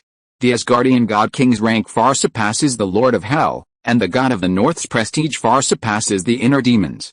If it weren't for his immense regenerative abilities, the inner demon would have been unable to withstand a few unleashed blows from Thor. By the time Steve arrived, the battle was nearly over. Thor had clearly lost his fighting spirit, treating the quickly recovering witch demon as a punching bag. Steve helped Johnny up and, pointing at the witch demon, who was being hammered, asked curiously, "Is that Mephisto? How could such a weak character differ from the descriptions in the Asgardian texts?" "No, he claims to be Mephisto's son," Johnny replied, having been forced to withdraw from his transformation. He had tried several times on his own, but still couldn't fully master the transformation. For years, Johnny had considered the demon's pact a curse, but now he realized that to break the curse, he must first possess the power to defeat the demon. "Thor, stop playing around," Steve shouted at Thor. "He's Mephisto's son. Ask him where Mephisto is, no wonder he's so weak," Thor muttered, withdrawing his lightning bolt. After the witch demon recovered, he stepped forward, picked it up, and headed back. "Where is Mephisto?" Steve pressed. If the witch heart demon remained silent, Thor would strike down a bolt of lightning, more powerful than even Yang Jiao Xiao. After more than a dozen rounds of struggle, the witch heart demon finally spoke. "I don't know. I don't know where the old man is. Damn it, old man, why didn't you tell me there were so many terrifying masters in the human world?" The witch heart demon figured he wouldn't be so unlucky as to encounter a master the moment he left home. That only meant there were too many masters in the human world, and he'd already encountered one after only 2 days. No wonder Hell had plotted countless conspiracies against the human world over the years, yet none of them succeeded. The human world was too dangerous. A young witch, fresh out of the novice village, encountered a high-level, god-equipped character and was completely defeated. Thanks to Lin Hao's intrusion and the casual placement of a few chess pieces, Ghost Rider's solo storyline was dramatically altered. Mephisto, seemingly on the lookout for something, no longer personally intervened to neutralize Johnny. Soon, the 4 demons of earth, water, wind, and fire, along with Johnny's ex-girlfriend, followed the witch heart demon sent to the wilderness, where the ending was self-evident. Although the 4 devils had devoured the evil consortium boss, their strength increased, but they were unable to challenge the duo of Captain America and Thor. After rescuing Johnny's ex-girlfriend, the 3 decided to return to Houston and await Mephisto's arrival. Steve needed Hell as a transit point, Johnny sought freedom, and Thor simply wanted to play for a few more days. Little did they know what Houston would look like when dawn arrived.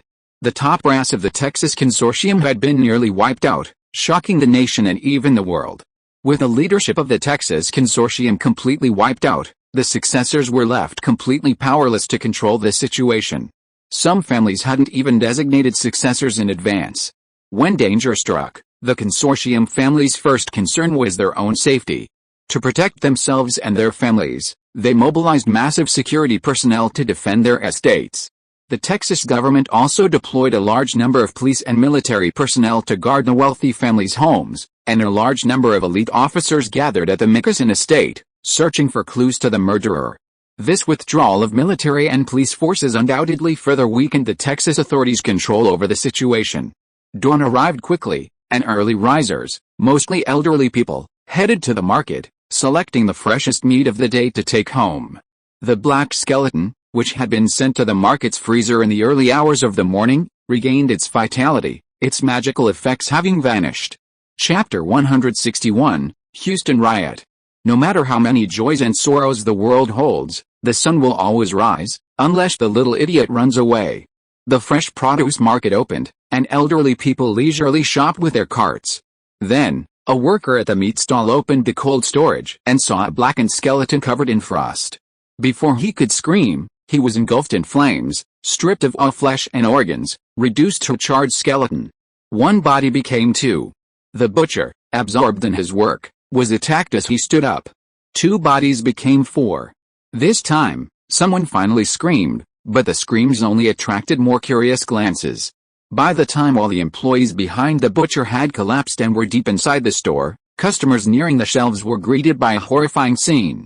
"Monster, it's a black skeleton, run!" The black skeleton had been reported in the news before, and the federal and Texas state governments had designated the area around Austin as a source of infection, warning residents to avoid the area. They hadn't expected the black skeleton from Austin to appear in Houston. Chaos instantly spread through the mall.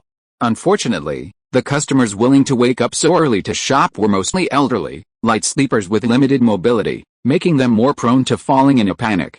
But once they transformed into black skeletons, their legs and feet regained their mobility, and their speed increased slightly. Terrified, the mall's management locked their office doors and immediately called the police. State troopers and mounted police were called, but they were unable to dispatch any officers. Dozens of black skeletons streamed out of the mall. A parade passed by on the street, heading toward the city hall. The radiant presence of life was like a bright light in the darkness, and the black skeleton army immediately followed. The parade was slow, and many had just emerged from bed, munching on breakfast to strengthen their energy for the subsequent chance. The black skeletons caught up with those at the back of the parade, their charred claws touching the flesh of the living. They were still swallowing, their throats clogged, and they could only utter a muffled groan before being transformed into skeletons in the blink of an eye. In this way, the people in the back row of the parade kept falling to the ground, until a woman in the middle happened to turn her head and saw that her companions had all turned into black skeletons. Ah! A scream echoed through the air. The parade froze, and then scattered in all directions, screaming. Because the United States is a federal system, with each state having its own legislative and executive powers, the federal government, in an effort to alert the states bordering Texas, did not publicize the black skeletons' weaknesses, such as their low defenses and slow movement, in the media, instead emphasizing their contagiousness. Local media outlets in Texas did, however, highlight these weaknesses in the news, urging residents not to panic and to take up arms if they encountered them. However, Texas television stations naturally lack the influence of news oligarchs like the Associated Press and United Press International. Viewers tend to trust the credibility of major media outlets. Furthermore, Americans have a long-standing distrust of the government, so any government call for optimism is likely to be countered. Most importantly, there were no weapons in the parade. Normal demonstrations are a right granted by the U.S. Constitution. Unless a riot breaks out, even the police cannot intervene, lest the local police department be accused of violating the Constitution, a situation that would be difficult for everyone involved. However, an armed demonstration is a rebellion, justifying the deployment of the military and police for a brutal suppression. Even the fiercely militant Texas rednecks lack the courage to march without weapons. Add to that the terrifying appearance of the black skeletons, and the first thing an ordinary person would do upon encountering them is to run. Once the procession breaks up, they are powerless to withstand the black skeleton's onslaught. Fast runners are fine, but slow runners are doomed. Those who stumble suffer the most, not only being trampled but also overtaken by the black skeletons, who then enjoy a taste of their own medicine.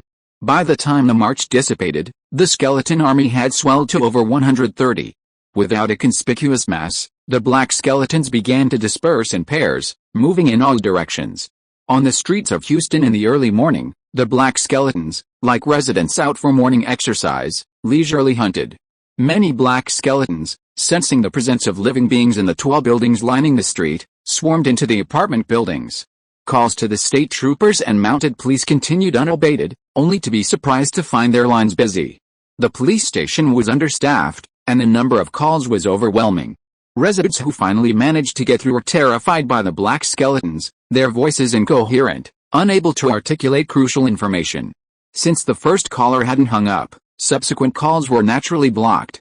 The consequences of the Texas authorities' massive deployment of military and police forces were becoming apparent, leaving Houston virtually defenseless, allowing the black skeleton army to spread. The unexpected death of the consortium's leader had preoccupied the city with concerns about the future. After receiving reports from the state troopers and mounted police, they delayed further before finally deciding to send in military and police personnel to suppress the situation. Once the military and police received their orders, they had to rush back to the city from the consortium's base. Most wealthy estates were located in the picturesque suburbs, a considerable distance from the city.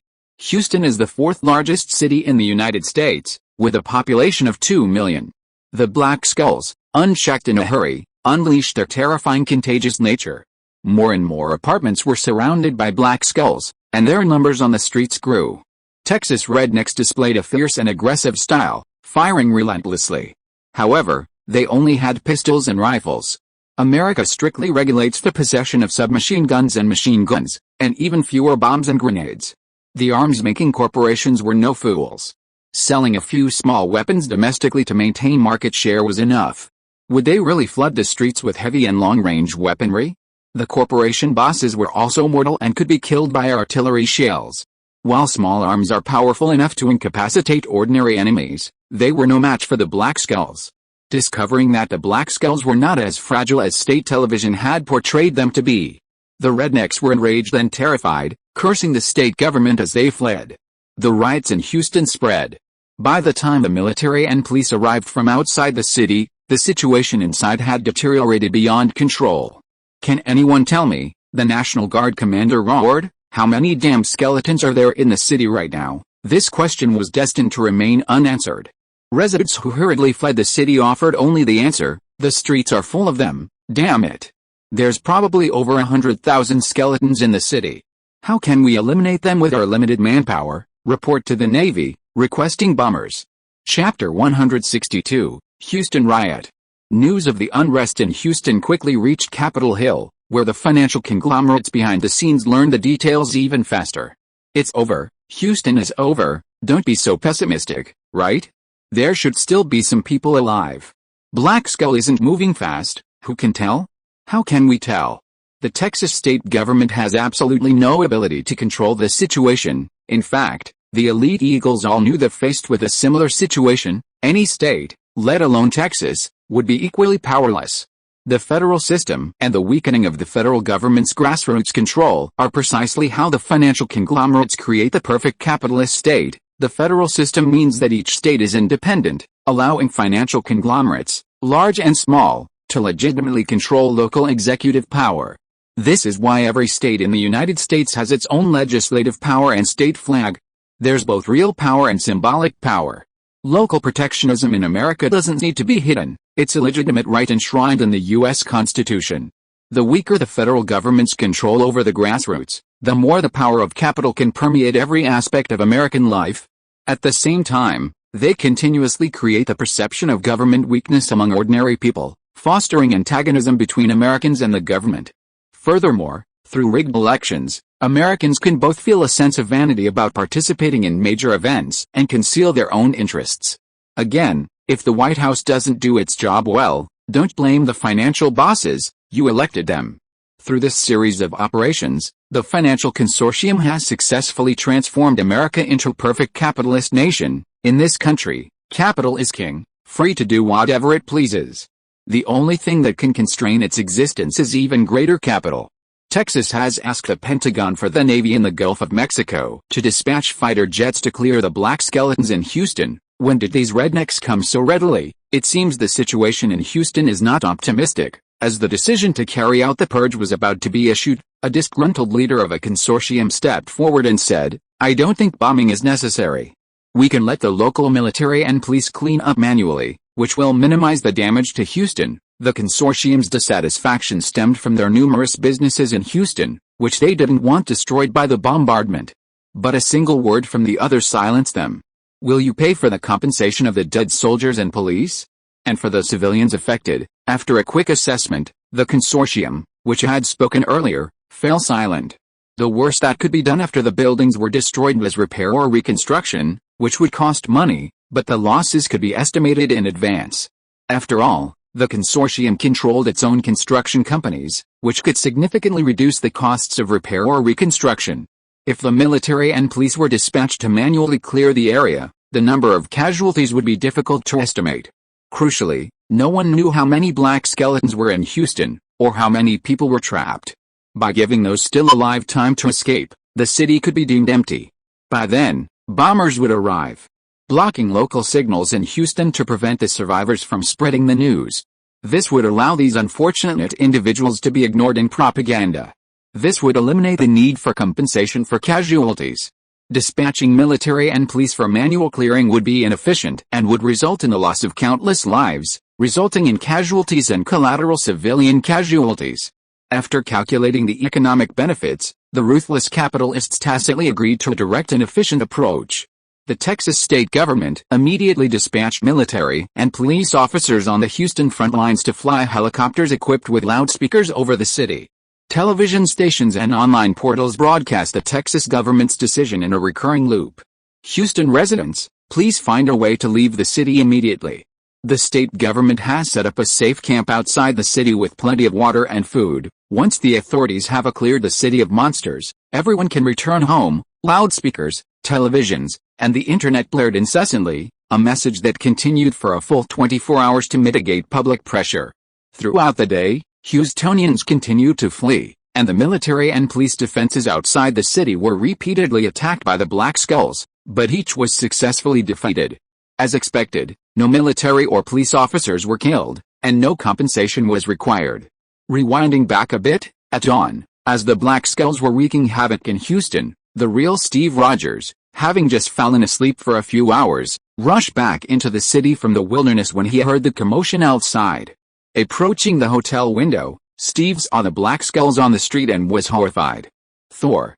Johnny, he immediately rushed to the adjacent rooms and woke his two companions. As their sleepy eyes caught sight of the scene outside, their sleepiness vanished. "This must be a demon from hell," Thor said gravely. Steve immediately turned and ran back to his room, dragging the magically bound witch demon to the window. He demanded sharply, "Did you create this thing, huh?" The witch demon paused, then laughed. Interesting, he hadn't expected something he'd casually made a few days ago to be contagious. After all, this was his first time in the human world. Humans are truly weak. They can't even withstand a bit of hell's energy, asshole. Steve punched the witch demon in the face, disintegrating half of his face. However, the witch demon could heal quickly. "It's useless. When the old man created me, he bound my body to part of his domain. Unless you strip me of my authority or destroy that part of hell, I won't die." The witch demon remained fearless.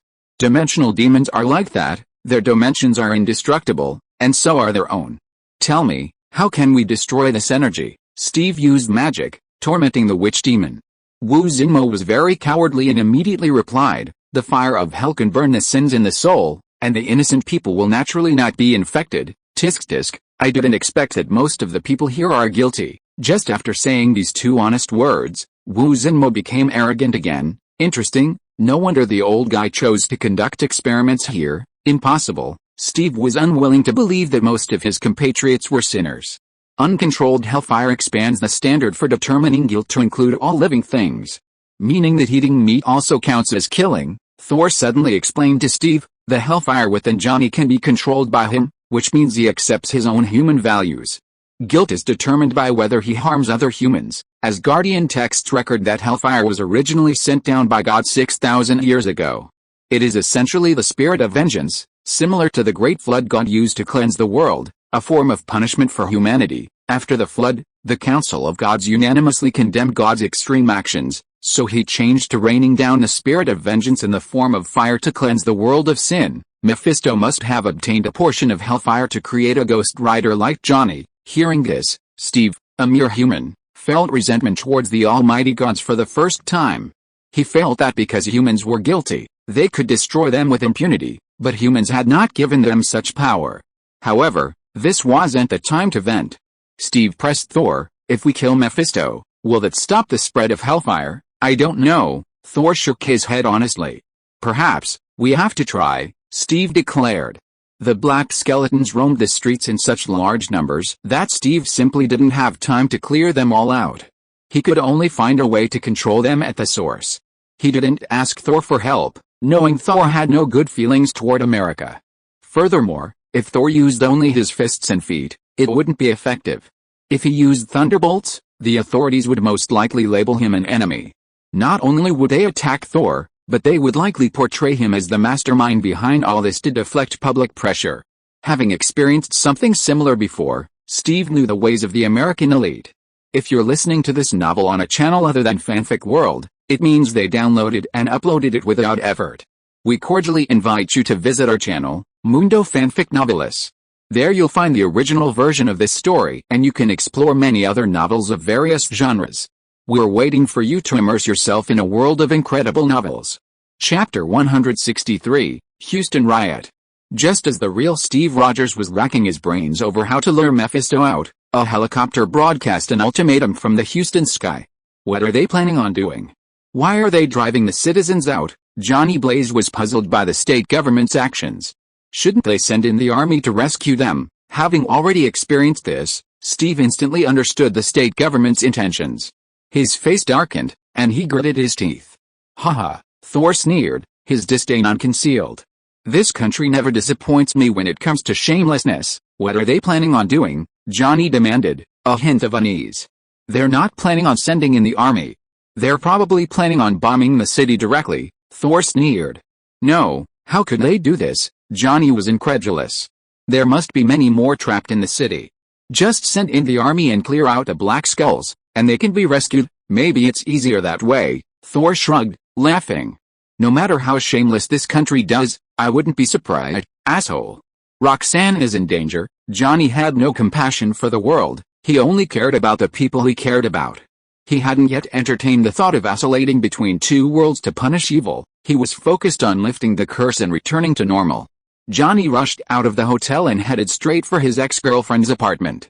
After rescuing her last night, Roxanne, shaken and naked, was unable to explain her experience and too embarrassed to face her ex-boyfriend. She insisted on returning to her apartment, so Johnny had no choice but to send her back. Thor, there must be a lot of people trapped in the city's apartments and residential areas. Can you help me? Steve pleaded with difficulty. You don't have to save them, just help open a gap so they can escape. After all, we're friends, Thor smiled, jumping out of the hotel window. Steve smiled sincerely. Turning to look at the magically bound witch heart demon, he added a few more chains before finally leaving. The two began their search in the nearby apartments and residential complexes. As expected, many residents were trapped in their homes. Black skeletons roamed the narrow hallways, terrifying residents who locked their doors and windows tightly. Not everyone had the courage to confront the monsters head-on, most simply sought safety. They waited for the military and police to arrive, only to receive a state government order for them to flee on their own. Fuck. Let's escape on our own. There are monsters everywhere. How can we escape? Don't worry about them. Let's stay home and save our food. Houston is a big city. A single day of shutdown would mean even greater losses for the bigwigs. It's too dangerous to go out. Just stay home. The bigwigs will send someone in sooner or later. Since the black skeleton outbreak had occurred so early, there weren't many people in the office building. Even if there were some poor souls working all night, Steve could only ignore them. He had to rescue as many people as quickly as possible. Holding a green magic shield in his left hand and a green magic sword in his right, Steve continuously cleared the black skeletons from each floor. He shouted, "Residents, the black skeletons have been eliminated. Everyone, run!" Wow, a new superhero. Many residents saw a green light in the hallway through the peepholes. Mom, should we go out? There are no monsters outside, ignore them. Just stay home. Even if there aren't any in the hallways, there are monsters on the streets. Steve, having cleared several floors in a flash, looked back, but no one was running out. Furious, he shouted, "Run! The government has sent bombers, and they're about to bomb the city." This time, he finally managed to open a few doors. "Who are you?" Several heads popped out from behind the doors, staring at Steve cautiously and asking, "Is what you said true?" After a moment's silence, Steve chose to return to his normal form, even using magic to dress himself in a star-spangled bodysuit and materialize his shield. "I'm Steve Rogers, Captain America." His confession met with little trust. The doors he finally managed to open were hastily slammed shut. Steve hadn't known that during his time studying magic in Asgard, the US government had been promoting the existence of imposter Captain Americas and teaching everyone how to identify them. The trick was simple: anyone who showed up alone, without a team of SHIELD agents, was an imposter. And imposters could disguise themselves, so why would the real Captain America need one? Fuck, Steve grumbled. But he didn't have time to tangle with them. He could only follow his original plan, clearing out the black skeletons floor by floor. Once he was done, he'd jump from the top floor, weaving transparent wings with green magic, and soar to the next apartment. Whether the residents believe him or not, Steve had to work hard. Once the black skeletons besieged the apartments and residential complex, someone would eventually leave. Steve worked tirelessly all day, while Thor was more relaxed, not slacking off, but not actively either. The two men cleared numerous apartment buildings and residential areas, and some residents bravely fled. However, compared to the entirety of Houston, this was still a drop in the bucket. Finally, the countdown ended. A swarm of black ghosts descended from the southern sky. 10 B-2 bombers took off from the Gulf of Mexico and arrived in Houston in the blink of an eye. As the bombs fell, the Houstonians, hunkered down in their homes, finally realized what the government was doing. The bombers didn't immediately drop bombs on the buildings, but instead carpet-bombed the streets, aiming to clear the black skulls from the streets first.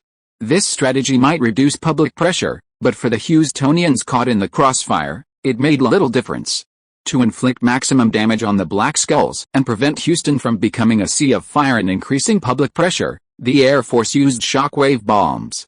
The shockwaves shredded the black skulls' frail skeletons, but also damaged the tall buildings lining the streets. Residents inside were shaken to the point of rupturing their eardrums and bleeding from all directions. This time, Steve, who had truly fought all day, dodged the relentless bombings and roared to the heavens, "Damn it! These are our compatriots." Steve wasn't the only one feeling this way. The Texas Consortium was equally enraged. Texas was their base, with major cities like Austin, Houston, and Dallas as their most valuable territories. Houston, the southern port city, was particularly crucial to the Texas Consortium. Yet, the other major consortiums, taking advantage of the unexpected death of their leader and the resulting lack of leadership, brazenly approved the bombing plan. Clearly motivated by intense personal vendettas. The Texas Consortium was a relatively newcomer, and due to its tolerance of the redneck independence movement, it had always had a strained relationship with the established consortium. Whether or not they were independent was irrelevant, it was simply a way for the Texas Consortium to express its stance. The other party seized this opportunity, clearly aiming to severely weaken the Texas Consortium, depriving them of the leverage to advocate for independence and forcing them to docilely follow their orders. The other conglomerate's leaders are all shrewd and calculating, and there's no harmony between them. After all, there are only so many resources, so who wouldn't want to fight for them? Even if there aren't any opportunities, they have to create them. And what about the godsend opportunity of wiping out the top brass of the Texas conglomerate? If you don't seize it, can you still be called a monopoly capitalist? Chapter 164 Hell on Earth. The Air Force bombing of Houston continued. As planned, Texas authorities installed a massive signal blocking device around the city to prevent anyone still alive from passing on information. The Texas Consortium remained in disarray, but at this point, they could only follow their usual practice and order the state government to suppress the news. The most important task for the Texas Consortium now lay in electing a new board of directors and appointing a new leader. Only by restoring a high-level command structure could the consortium unleash its full strength, compete with other consortiums, and avoid further bullying. After more than a dozen hours of bombing, the black skulls were no longer visible on Houston's main streets. The military deployed numerous drones to conduct thorough inspections, confirming that only a few black skulls remained, still wandering aimlessly. These elusive individuals were eventually eliminated by the strike and reconnaissance drones. Having eliminated the swarms of black skulls on the streets, the Texas authorities faced the question of whether to deploy teams to search every building. The Pentagon and the White House want us to resolve the Houston issue quickly. Their message is clear: even if it means destroying Houston, we must prevent the skeleton monsters from spreading to other areas, assholes.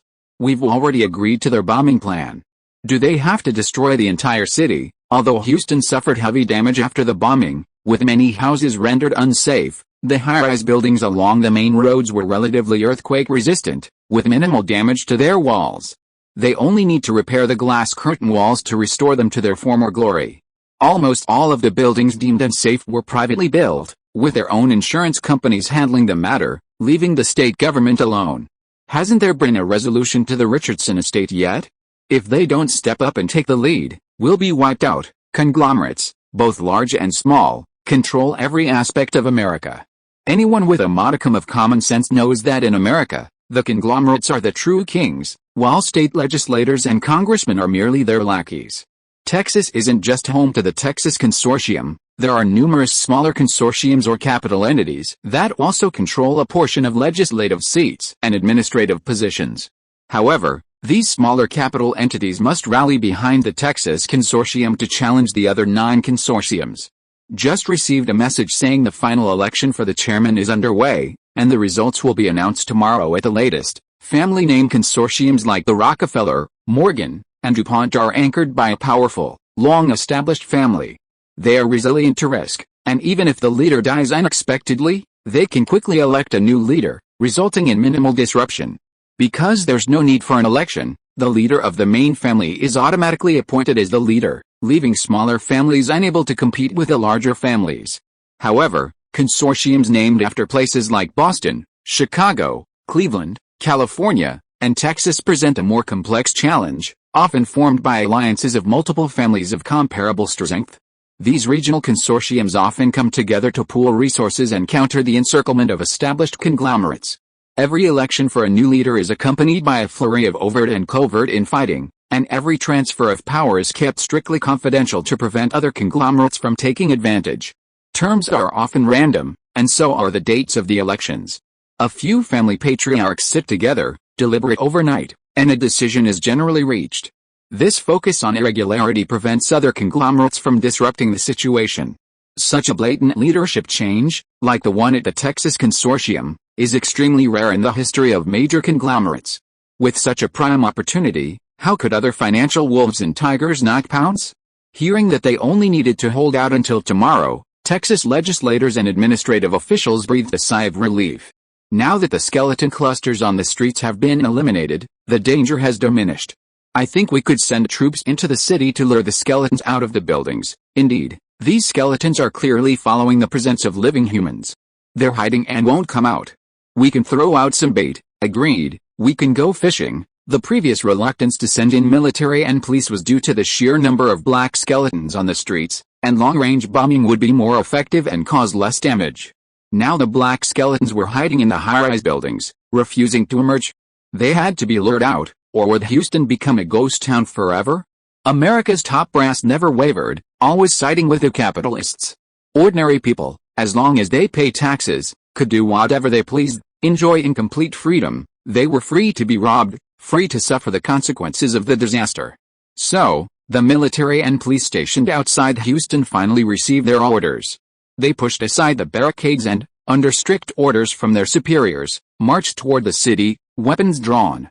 The once pristine streets had been ripped apart by the shockwave bombs, leaving them cracked and broken, with the remains of black skeletons everywhere. "Captain, is there anyone alive in the city?" Ryan, a young soldier from Fort Worth, whispered to his captain. They were part of the Texas National Guard. The National Guard is a reserve, second-tier force primarily responsible for responding to domestic disasters and unrest. "Don't ask questions you shouldn't ask," Captain Kent whispered.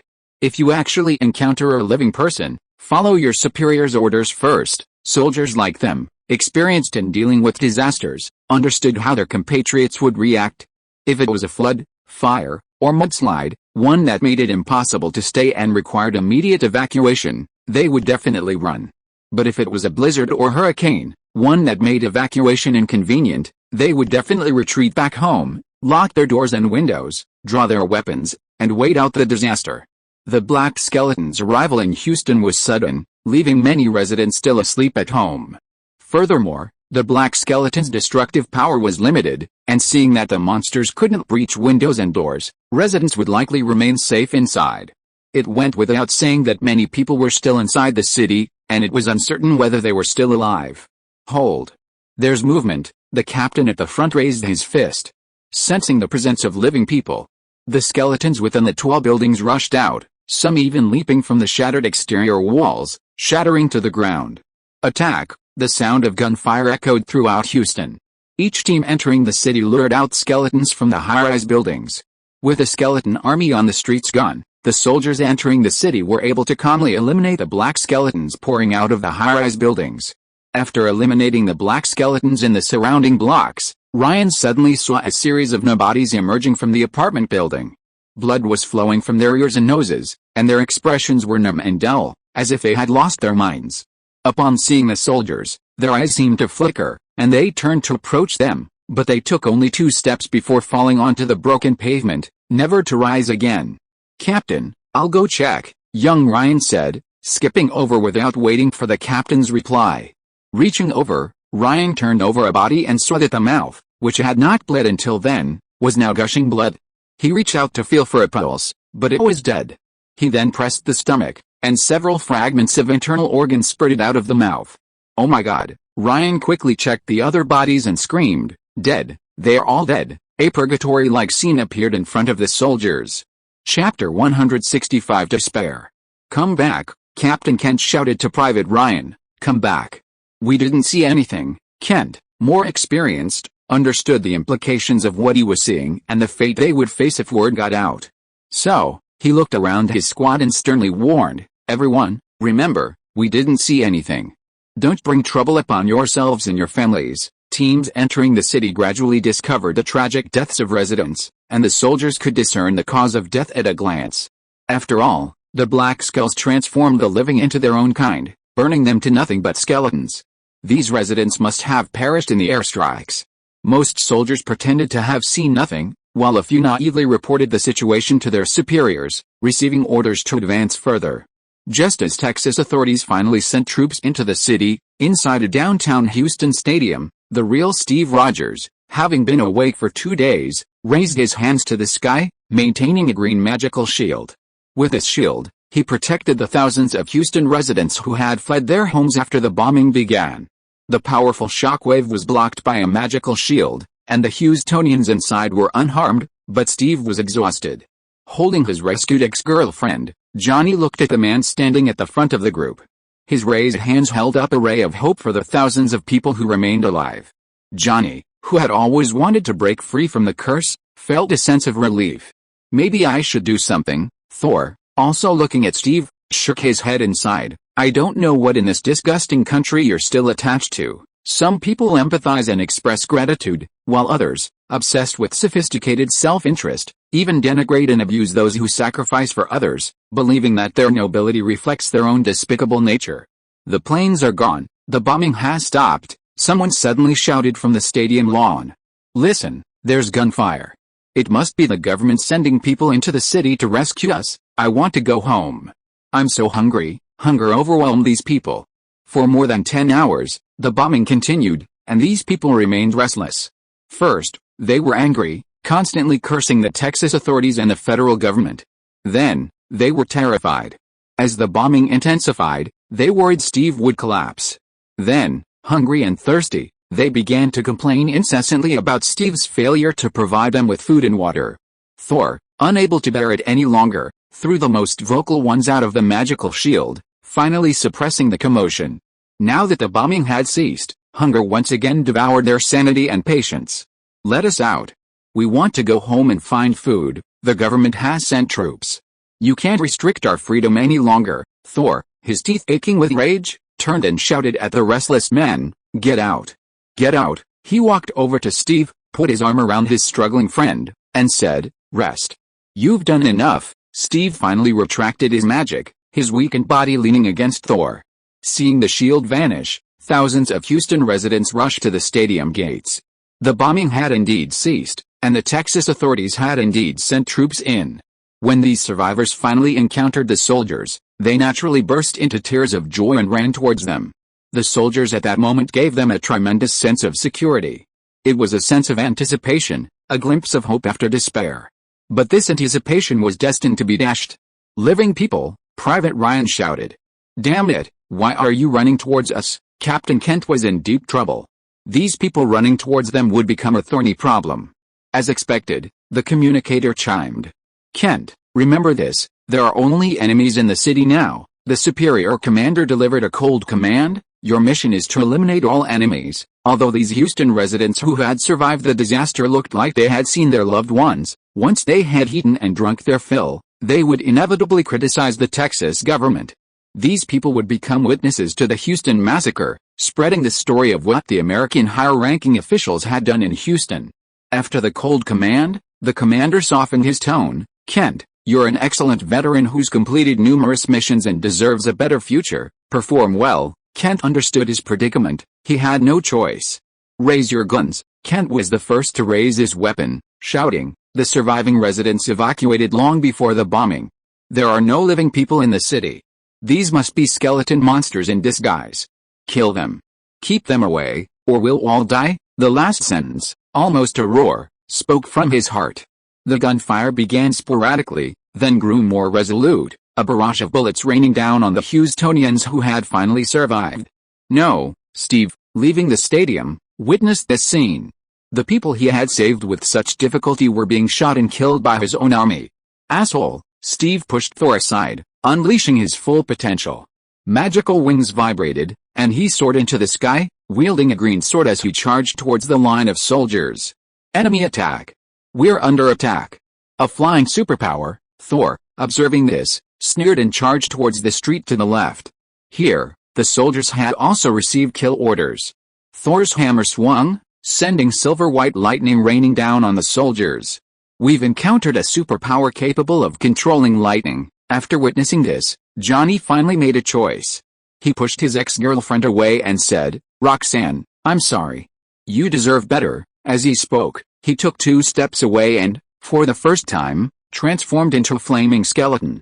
Seeing her ex-boyfriend's transformation, Roxanne looked stunned. The flaming skeleton gave her one last look, snapped his fingers, and his mount automatically sped towards him. Ghost Rider took his position, brandishing his flaming chains, and charged towards the soldiers on the other street. Monster. Another skeleton monster has appeared, and it's engulfed in flames. After receiving the report from the frontline soldiers, the Texas brass were surprised, then delighted. They must be behind this. Austin, Houston, everything happening in Texas is their fault. Get some drone footage, release their faces, let the world know the crimes of these thugs. The sudden appearance of a scapegoat brought a sigh of relief to Texas officials and all the American elite eagles. With someone to take the blame, the bombing of Houston would be perfectly resolved. Public opinion was a child at their mercy. Years of obscurantism and milking education had already reduced the public's cognitive abilities to a minimum. Provided with an outlet for their emotions, the public would do as they wished. Suddenly, the Houston area's signal was restored, and all American-controlled media outlets began broadcasting live the battle between Steve and the other 2 in Houston. Texas authorities didn't order reinforcements or retreat the soldiers under attack, clearly counting on Steve and his team to eliminate the soldiers who knew about the attack. If only Steve, with his altered appearance, had been the only one in the audience's skepticism, Thor had long been labeled a wanted criminal by the United States. As for the Ghost Rider, his terrifying appearance made him look like a villain. After the TV news was broadcast, most viewers believed that these 3 guys were the bad guys. Suddenly, they realized that concussion bombs could not kill people, so they had to change to shockwave bombs. Chapter 166 Hell monsters are not covered by accident insurance. Ordinary people don't care what the powerful think or do. The residents who managed to escape Houston only care about making ends meet. Elman Wood is an engineer at a Houston refinery. Although he's usually called an engineer, he's a technician, just a cut above the bottom rung. Earning a salary slightly above average, he struggles to survive in America's 4th largest city. Like most middle-class Americans, Elman is burdened by loans, student loans for college, mortgage, car loan, and credit cards. Monthly bills are like shackles, strangling him and making it hard to breathe. His pay is withdrawn by the bank as soon as it's received, making every month feel like he's working for the bank. The once passionate young man has been tempered by time in life. He doesn't dare to confront his superiors, and his personality has become submissive.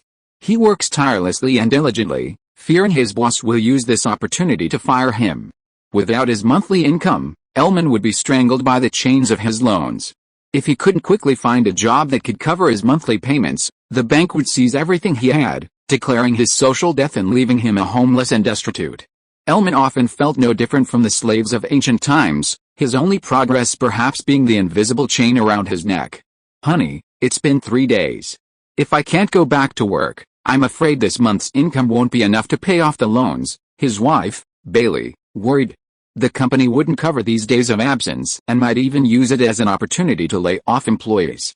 Bailey, also a college student, like her husband, Elman, had average grades and no scholarships. To complete her education, she had to take on massive student loans. This was the norm for young people in America, with some spending 20 to 30 years repaying their loans. Although a dual-income family, their modest incomes made them struggle to make ends meet each month. They didn't even have children, forcing them to wait a few more years, until the pressure of repaying their loans eased. Texas authorities set up several makeshift camps outside Houston. The western camps were the largest and most populated, as the Texas capital, Austin, lies northwest. While black skeletons still plagued the area around Austin, at least the city was safe, unlike Houston. The camps were packed with Houston residents, who had fled with little supplies and were relying on handouts to survive.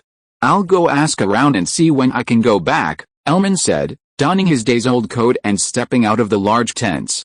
3 days had passed, and the camps outside Houston still consisted of only makeshift disaster relief tents, with no more substantial prefabricated structures in sight. Texas authorities assumed the refugees would soon return and that the money was wasted. A high wall surrounded the camps, shielding the refugees from the city's view, citing civilian safety. The bombings hadn't caused much smoke, and even with the constant explosions over the previous 2 days, the refugees didn't think much of it, believing the army was entering the city to engage the monsters. The explosions were commonplace, they thought. "Don't worry, everyone. The city is currently undergoing a final cleanup to ensure every skeleton monster is eliminated," a government official said at the camp's gate. "You don't want a skeleton monster suddenly jumping out of your closet when you return home. Do you?" Shortly before, the camp's big screen had broadcast a battle between the National Guard and the evil villain. Most residents hated Steve and his companions. After all, the Ghost Rider's reputation was too similar to the Black Skull who caused all this. The battle raged for a while, and after venting his anger, Steve regained his composure and, taking hundreds of Houston residents he had saved from the soldiers' guns, took temporary refuge to Asgard via the Rainbow Bridge. With no one else getting in the way, Texas authorities immediately deployed additional soldiers, who patrolled the streets, luring the Black Skulls out of the high-rise buildings. These soldiers eliminated numerous Black Skulls, but also witnessed numerous casualties. Naturally, many Houston residents managed to survive in the city by hiding well. However, these survivors met a harsh fate. Some were brutally executed by the iron-blooded soldiers, while others were transported to an unknown location. To cover up what happened in Houston, America's elite eagles were reckless. The so-called cleanup targeted not only the Black Skulls but also the bodies of residents killed by the shockwave bombs and those who had survived. After 2 more days of delay, the pre-stocked supplies at the evacuation camp ran out, and the refugees' anxiety reached a peak, forcing the Texas authorities to reluctantly release the people. Speed up the follow-up cleanup. Don't delay. Bag the bodies and transport them. In such a large city, after such a disaster, a few bodies are normal. Deal with the living immediately. Replace all disobedient soldiers and replace them with obedient ones. When Elman and Bailey left the evacuation camp and returned to the streets of Houston, they were stunned by the scene before them. The streets were nearly completely destroyed, and the facades of the tall buildings lining the roads were in ruins, resembling unfinished construction. "It's over. Forget about resuming work this month," Bailey said bitterly. "Don't worry, the bank might give them a grace period. After all, something this serious happened in Houston is definitely force majeure, not our fault," Elman reassured them. "The government wants to rebuild the city, and the factories will definitely open. We can just go work on the construction sites." Uneasy, the couple trudged through the dilapidated streets for several hours before finally reaching a residential area not far from the city center. Since the start of counter-urbanization, wealthy people in developed countries in Europe and America have been moving to the suburbs, leaving polluted urban areas empty. Those with some assets have chosen to live in suburban communities and drive to work in the city. The Elmans, burdened by mortgage payments, had to buy an older house closer to the city center. It was a traditional brick-and-wood structure, 2 stories with a courtyard, not far from their workplace, making the commute quick. Sadly, all that remained before them was a pile of rubble, the wood shattered by the shockwave, and one side of the masonry wall collapsed. "No, no," Bailey threw herself into her husband's arms, tears streaming. "This isn't real." The promise of life, like that house, crumbled in an instant. "I'll go to the insurance company," Elman realized. "I bought home accident insurance." "Really?" Bailey said with a glimmer of hope. "Yes, one weekend 6 months ago, an insurance agent came to my door with a sales pitch. He was so eloquent, I couldn't resist and bought it." Elman was thankful that he'd finally paid for the insurance. "Quick, let's go find the policy," Bailey said, about to rush to the ruins. No need. Insurance policies are electronic now.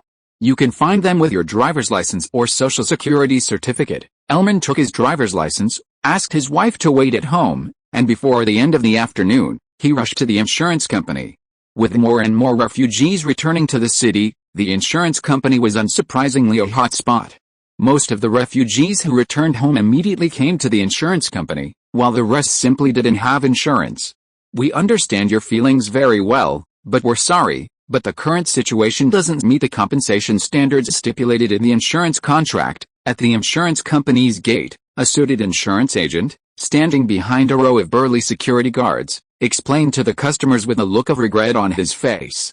His explanation made the customers furious. Fuck. Who said it doesn't meet the standards? We agreed it was accident insurance when we bought it, so isn't it considered an accident now? That's right. If you dare not pay, we'll come here with guns. Don't worry, everyone. Listen to me first, the insurance broker said loudly. The accidents stipulated in the insurance contract only include natural disasters such as earthquakes, volcanic eruptions, floods, tsunamis, hurricanes, meteorite strikes, and wars caused by humans. But this time we encountered a monster from hell, which clearly doesn't meet any of the requirements. Taking advantage of the customer's confusion, the insurance broker quickly added, it was our company's negligence not to take heaven and hell into account before. In future contracts, we will definitely take into account all factors of accidents caused by heaven, hell, and aliens. We will provide you with more professional insurance services. We hope you will continue to support our products. Chapter 167, The First Texas Rebellion. The Texas Financial Group, a group that rose to prominence after World War II thanks to its wealth in arms and oil, is relatively weak in the financial sector compared to established financial groups, and has long been subject to the powerful financial capital of established groups like Rockefeller, Morgan, and Citigroup. Now that the unrest in Houston has subsided, the Texas Financial Group has been severely damaged. Instead of offering a helping hand, the vultures continue to seize opportunities to pounce and attack. If we do this, there might be riots in Texas. Haven't the bordering states been prepared? If the rednecks go crazy and incite the rioters to rush the border, the riots will probably spread. Isn't that perfect? More people can die. Population is the root of everything. The rednecks have no people, so we can just remove a chair. The situation is difficult now, but we are losing our composure. What if the aliens attack? Precisely because we are facing the threat of aliens, we must control the two companies, LTV and Hughes Aircraft. The rednecks have been on high alert over the years, and we have been unable to infiltrate. Now is a good opportunity given by heaven, and it is a good time to force them to surrender. Do you want to see the rednecks use the war to strengthen themselves again, or even stand over us? You must know that in the war with aliens, we will inevitably have to rely on the power of the Space City. This is a gathering without any meeting minutes. It is a meeting that only the leaders of several major American financial groups are qualified to participate. Every major American decision throughout history has stemmed from this meeting.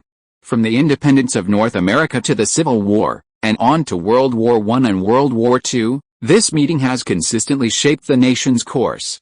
The Freemasons and Skull and Bones were merely peripheral organizations to this small gathering. Extracurricular clubs joined during youthful recklessness. These young people had to wait until they succeeded the patriarch of a wealthy family and then were elected as the head of a financial consortium before they were eligible to enter this private meeting. Lin Hao casually placed two chess pieces, and the American bosses behind the scenes seized the opportunity to pursue the Texas consortium relentlessly. By deliberately refusing to pay for property and casualty insurance, the established consortium was leveraging its financial advantage to strike a decisive blow against the Texas consortium. This time, the masters were not arrogant. They knew full well what the hot-tempered rednecks would do when faced with unreasonable demands from insurance companies. No payout. How dare you not pay out? Elman was furious, wanting to vent, but the cowardice he had cultivated over the years warned him not to act rashly. Until a Texan, also seeking compensation for an accident, burst into a roadside gun shop. Then, a redneck, clutching a single-barreled shotgun, rushed back to the insurance company building. Fuck you. Give me my money back. With a resounding bang, the Texas uprising began. Seeing their leader take the lead, the enraged policyholders followed suit, rushing to the gun shop, first getting a gun, then heading back to the insurance company building. The building was quickly breached by the rioters, who began frantically buying items for free. "Hey, men! Are you here for compensation too?" the gun shop owner shouted to Elman, who was lingering at the door. "They've already started. If you don't hurry, you might not get much." Elman hesitated, hearing the gunshots from inside the insurance company building. "I don't have money for a gun." There was more than one sound of gunfire inside the building. The insurance company's security guards, also legally armed, were undoubtedly engaged in a battle with the intruders. Without a gun, how could he dare join in the fun? "It's easy. Leave your ID with me, and I'll lend you a gun and ammunition. When you've looted something, come back and pay me to redeem your ID." The gun shop owner said this, his hand still clutching a gun. "Hurry up and make a decision. The sooner you get in, the more valuable things you can get." Thinking of his crumbling house and the lingering bank loan, Elman finally gritted his teeth, pulled out his driver's license, and tossed it to the gun shop owner. The owner took the license with one hand, shoving it in a drawer, and then pulled out an old gun and a box of ammunition for Elman. "I wish you great fortune. Go." With the other man's ID in hand, the gun shop owner wasn't worried Elman would just walk away. At that moment, the owner felt like a true business genius. Unsurprisingly, the riots erupted again, as large insurance companies controlled by established corporations refused to cover the property losses of surviving Houstonians. Heavy gunfire rang out across downtown Houston. Looting and burning continued, and the surviving Houstonians vented their anger. The riots quickly spread from the buildings housing several insurance companies to other parts of the city. Empty shopping malls and apartment buildings became prime targets for the rioters' $0 shopping sprees. The entire city was once again shrouded in smoke. "Fuck. Sons of a bitch." Upon hearing the news, the new head of the Texas consortium immediately realized the old consortium's plan. "They're deliberately stirring up conflict, provoking unrest and depleting our resources. What should we do? We can't let the riots continue," the other family heads within the Texas consortium said anxiously. "Should we send troops to quell the riots?" "No, sending troops would only play into their hands," someone immediately objected. "Send troops," the new head of the Texas consortium said, "but not to quell the riots. Let our own commanders take off their uniforms and lead the rioters eastward. If they want to play, we'll play along." The old generation of the Texas consortium had all been defeated, allowing the next generation to take over prematurely. These people were mostly middle-aged and energetic. According to the original trajectory, they might have had to wait another 10 or 20 years before they could take over. Because the old guard feared death, they would do anything to prolong their lives. An unexpected event left the Texas consortium with the youngest senior management in the nation. Their youth brought them boldness. These newcomers, all spoiled brats bred for lawlessness, harbored resentment towards the impenetrable tenure of their consortium. Now, confronted by the old guard from other consortiums, their reaction was far more violent than they had anticipated. They went so far as to dispatch their own trained officers and veterans to infiltrate the rioters, gather forces, find transportation, and charge eastward toward Louisiana. New Mexico to the west and Oklahoma to the north were both poor, and with the ocean to the south, they had no choice but to charge eastward. Far from being suppressed, the riots, fueled by the Texas consortium, intensified, formally transforming into a major rebellion that spread across the American South. This unrest later became known as the First Texas Rebellion. The open and covert struggles among the financial bosses have widened the rift between Texas rednecks and other Americans. Chapter 168. Director Lin Hao, do you know how to kill fish? In Asgard, in the God King's study, Heimdall was reporting to Odin about the unrest in America. The real Steve Rogers was present, and upon hearing the insurance company's refusal to compensate the Houston residents whose property was damaged, he closed his eyes in agony. There was no need to imagine what would happen next. The Houston rioters are advancing eastward. Their ranks are relatively orderly, and they should be led by professional personnel. Heimdall reported everything truthfully, knowing full well that the God King didn't want to know these things, but was using him to tell Steve. After the report, Heimdall returned to his post in front of the Rainbow Bridge. In the study, Odin looked at Steve and asked with a smile, "Are you ready to join the fight? Once on the battlefield, you must choose a side. Hesitation and indecision will only cost you your life." Steve was silent for a long time before speaking. "I'd like to ask the God King to help me locate Mephisto. I want to destroy him and seize his territory in Hell." "Are you sure you can withstand the encroachment of Hell?" Odin smiled. "As the Lord of Hell, You'll be constantly exposed to the influence of Hell's energies. You could very well become a murderous, brutal demon, but you can hold on, right? Steve smiled. Satan was once the fallen angel Lucifer. I don't believe he's an irrational thug. If I don't go to hell, who'll? Odin didn't hide his admiration for Steve. Your determination is very much like that of a deity in Eastern Buddhism. Steve needed a territory in the Hell dimension, more than ever. Asgard was only a temporary settlement, it couldn't be a refuge for Americans. To protect the Houstonians he'd rescued from the clutches of a gun, Steve needed a place to settle them.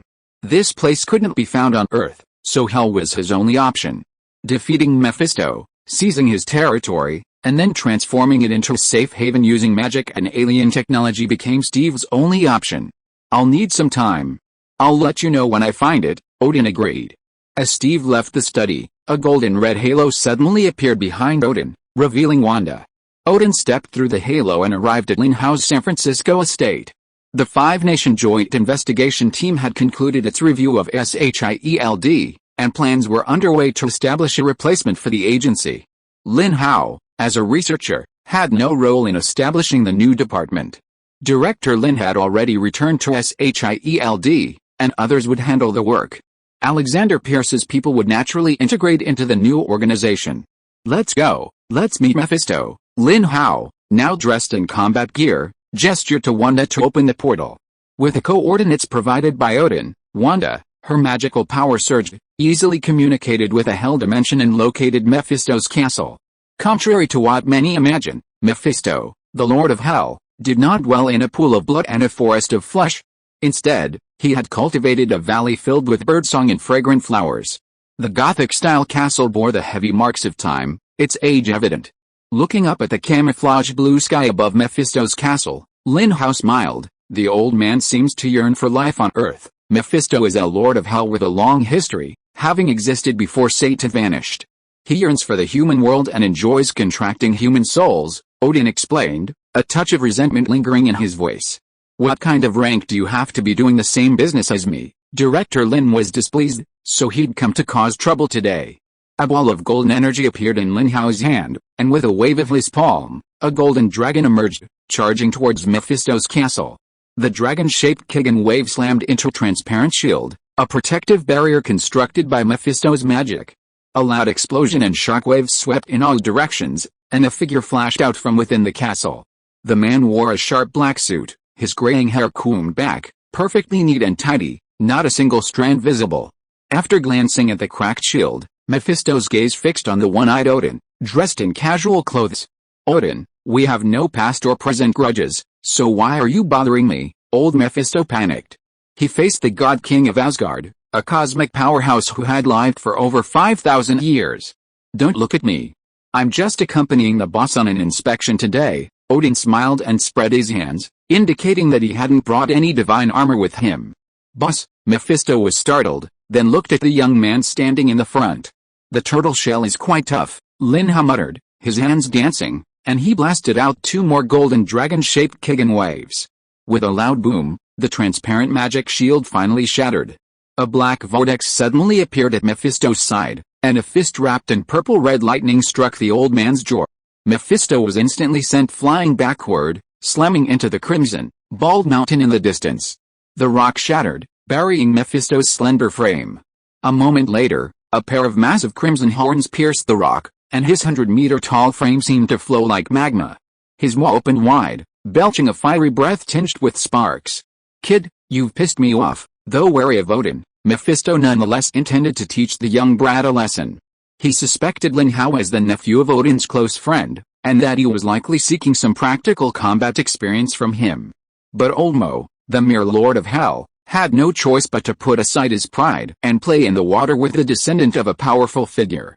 Asshole, when I become Lord of Hell, then I'll have the confidence to speak loudly to Odin. Unaware of the drama Old Mo was imagining, Lin Hao teleported again, fists raised high, and repeatedly struck Mephisto. Mephisto possesses immense magical power, which he can channel into other abilities, such as super strength and defense, the ability to project illusions, and manipulate memories. Unfortunately, Lin Hao's strength has recently increased, his ki growing stronger. Dragon-shaped ki waves blast forth with unstoppable force. Golden Dragon slam into Mephisto's massive form, sending molten lava billowing through the air. Old Mephisto quickly realized that his mobility was severely limited by teleportation, making his massive form a sitting duck. So, he used his magical power to alter his form and size, transforming into tiny particles invisible to the naked eye while retaining his immense strength and sturdy defense. Tisk, do you think I'm Majin Buu? Lin Hao saw through his intentions. The shrunken Mephisto indeed shot towards Lin Hao, attempting to accelerate and transform into a powerful bullet to attack him. However, his attempts were thwarted by his observation haki. Lin Hao accurately captured Mephisto's true form each time. And his fists, brimming with haki and ki, hammered down on him like a hammer against a walnut. After fighting for a while, Mephisto had no power to fight back, but he relied on the immortality of his territory to fight with Lin Hao. Although I can't beat you, don't even think about destroying me.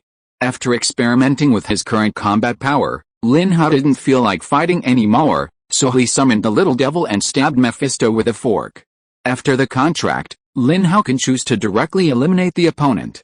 But Director Lin is a person who pays attention to the utilization of waste. Old Mephisto, do you know how to kill fish? Mephisto, who was still confused, was stunned. The sense of crisis he had cultivated over the years made him say inexplicably, Master, I can learn. Okay, you are of some use. Chapter 169 Steve Rogers becomes the Lord of Hell. Upon learning that the rioters had easily crossed state lines and headed east toward Louisiana, the leaders of the other conglomerates realized they had made a mistake. What are they doing? Shouldn't we sit down and negotiate at this moment? Damn it, we overlooked their age? Normally, when a family within the 10 major conglomerates changes its patriarch or leadership, the new leader is typically around 60 years old, similar in age to the leaders of larger nations. However, the Texas conglomerate had suffered a sudden setback. The older generation had passed away, and the new patriarchs and elected leadership were now, on average, in their 40s, the prime of youth and vigor. Initially, the other conglomerates had intended to give the Texas conglomerate a hard time, but after seeing the situation clearly, they had proactively requested negotiations, thus seizing the opportunity to cut losses. Hadn't this been the same pattern in all the previous disputes? What do these brats want? A fight to the death? They probably want to prove themselves. They have the same idea as our own brats. Fuck, has our family upbringing become so backward? Sensing the situation was threatening to spiral out of control, the elders grew anxious and quickly dispatched troops from surrounding Texas to encircle and suppress the rednecks. Sulphur, located in southwestern Louisiana, bordering Texas, became one of the first areas affected by the Texas rioters. Houston has a population of over 2 million, and even though fewer than 100,000 people ultimately participated in the riots, it still immediately devastated southwestern Louisiana. The Texas-Louisiana border lies mostly in plains and even wilderness. Unlike the U.S.-Mexico border, where a border wall is erected, Louisiana had previously only established checkpoints along major thoroughfares to counter the possibility of the Black Skulls. Instead of waiting for the Black Skulls, the Texas rednecks arrived first. Under the command of professional military personnel, the Houston insurgents traversed the wilderness, circled behind the checkpoint, and launched a front-to-back encirclement, completely opening up the main thoroughfare. Located on a major thoroughfare, Sulphur naturally became a gathering point for Texas rednecks. Elman, stop thinking about stealing money. Lothar, carrying a belt of ammunition and a submachine gun, shouted to Elman as he walked toward the bank. Come and try to find Louisiana women. You guys have your fun first, I'll go in and look around. Maybe there'll be something else. Elman waved his hand behind him and barged into the bank again, gun in hand. A few days ago, the previously docile Elman finally got his act together. Armed with ammunition borrowed from a gun shop, he stormed into an insurance company building and successfully stole a wad of cash, earning his first fortune. Excited yet terrified, Elman rushed back to the gun shop to redeem his license and upgrade his equipment. Then, he secretly ran home, fearful of being captured by the Texas Rangers. To his surprise, no one came to arrest him. Instead, a large number of organized riot groups emerged in Houston, brazenly recruiting soldiers and encouraging citizens to march to Louisiana. Having already enjoyed the joys of $0 shopping, Elman could no longer return to his previous days of meek labor. Since the Texas authorities were indifferent, he simply wanted to seize the opportunity to earn more money and immigrate to another country with his wife. With the current international situation so turbulent, going to a major Eastern power or Russia would effectively avoid federal prosecution. Texas already had a persistent independence movement, and the rednecks were known for their fiery tempers. After their previous riot, not only had they gone unpunished, but they were secretly organized by professionals, naturally becoming even more brazen. Unlike other impromptu robbery accomplices, Ellman didn't waste time on women, but focused on looting everything of value: banknotes, gold, jewelry, and more. Bank branches and insurance companies were Ellman and his group's first targets. Their goal was revenge. Ellman, having just entered the bank, suddenly heard a roar in the sky. Terrified, he immediately leaped into the bank's vault and closed the door behind him. The next second, a powerful shockwave struck. The already damaged door couldn't be closed, slamming against a frame repeatedly, though it also shielded Ellman from the damage. The insurgents only had land forces, no planes. So, upon hearing the roar of the plane engines, Ellman immediately leaped into the vault. The Pentagon, receiving orders from its backers, officially designated the Texas rioters as targets for suppression. It immediately ordered the Navy fleet stationed in the Gulf of Mexico to dispatch bombers to brutally suppress the rioters active in southwest Louisiana. The Sulphur region became a priority for naval aviation. "It's over. There's no going back," Ellman, hiding in the vault, fumed. He had only wanted the money, nothing more. He had hoped to reach Houston before the federal government responded, but he was blocked here by bombers. The Navy fleet in the Gulf of Mexico continuously launched fighter jets, carrying out targeted elimination of rioters in southwest Louisiana. Freshly arrived from hell, the authentic Steve Rogers was met with a hail of gunfire upon his appearance. After Lin Hao took Mephisto in, Odin returned to Asgard and brought Steve to the Hell Dimension, accompanied by aboard Thor. Poor Mephisto was once again beaten. Facing a determined Captain America and a Thor who had activated his power, Mephisto wasn't as defenseless as he had been against Lin Hao, but the battle wasn't easy. Though Steve had lost his world consciousness bonus, he had mastered swordplay and magic, greatly increasing his strength. Thor's thunderbolt power also made life difficult for Mephisto. After a bitter battle, Mephisto, as per the script, fled and surrendered, leaving behind the authority of the Lord of Hell. Steve, following Odin's instructions, accepted the authority of this hellish territory, officially becoming the new Lord of Hell. As Lord, Steve relocated the hundreds of Houstonians he had previously rescued near Mephisto's castle, spending some time sorting out the tedious tasks of housing and food for them. At this time, Steve fully realized that he needed a domestic affairs talent. But before he could go looking for talents, he learned the news that the U.S. federal government had begun to suppress the rioters in Texas. Steve had to return to Earth and continue to rescue the Houstonians who were about to be killed. These Houstonians who had the courage to stand up against the federal government are his potential companions to change America.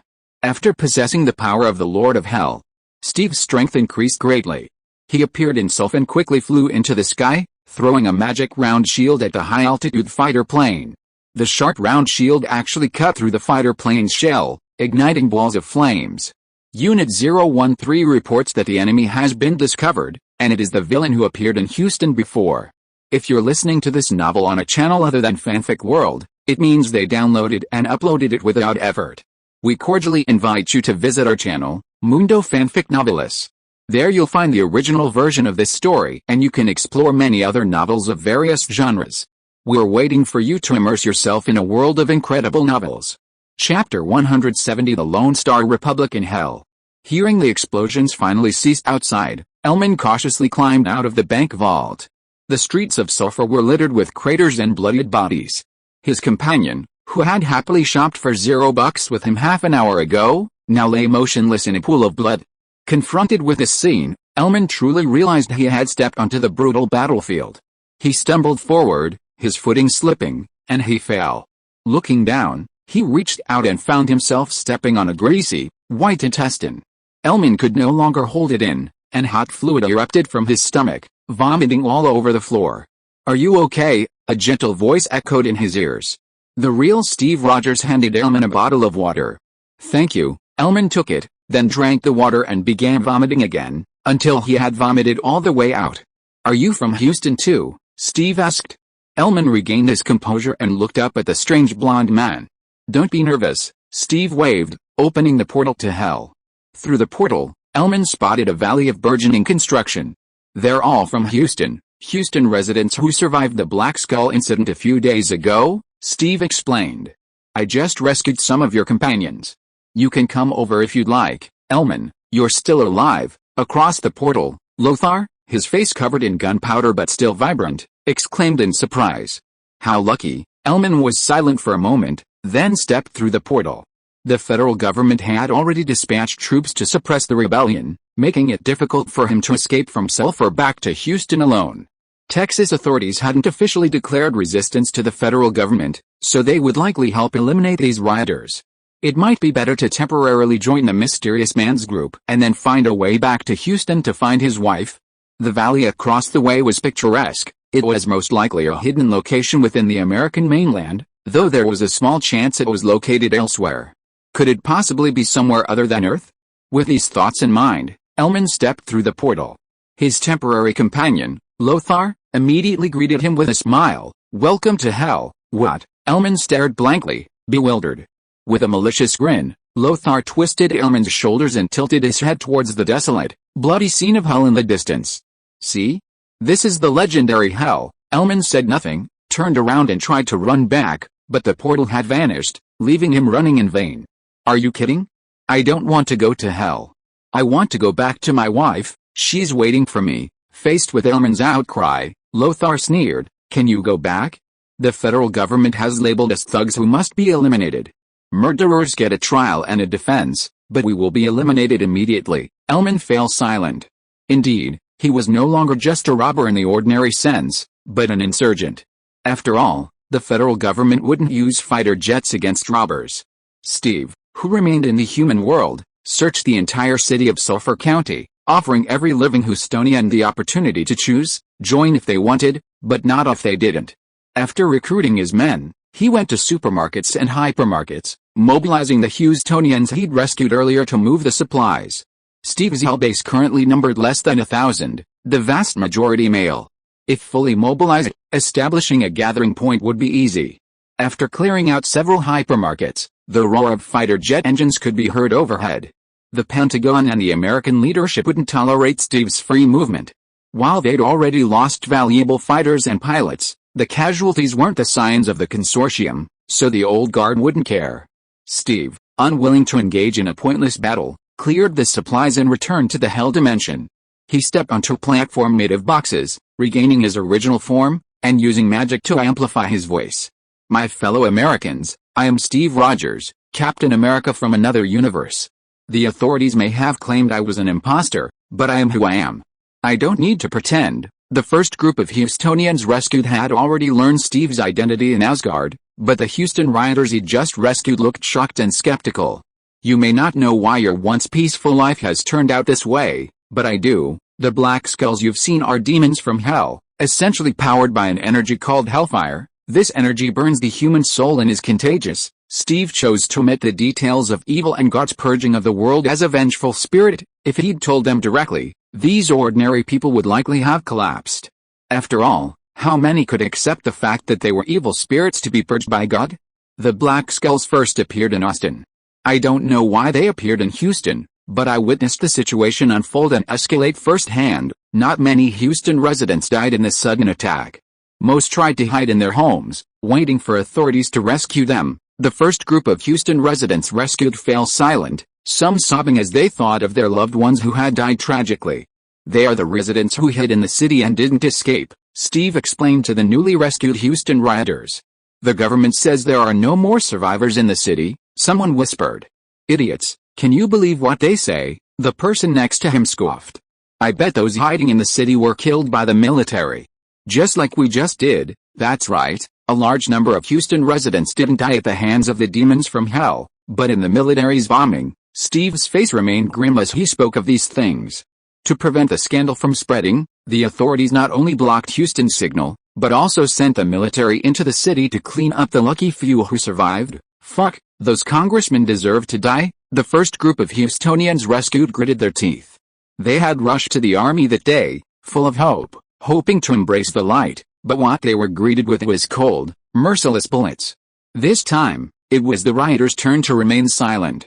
Although they were rioting, Their original intention was only to loot and vent their anger, and they had no strong desire to overthrow the Texas government, or even the federal government. Sensing their thoughts, Steve quickly spoke, "I hope to change America. I need a group of companions who share this goal. If you're willing to join, that's great. If you're not, I won't force you. If you want to leave, let me know in advance. The next time you show up in Houston, I'll let you go." Rioters like Elman fell silent.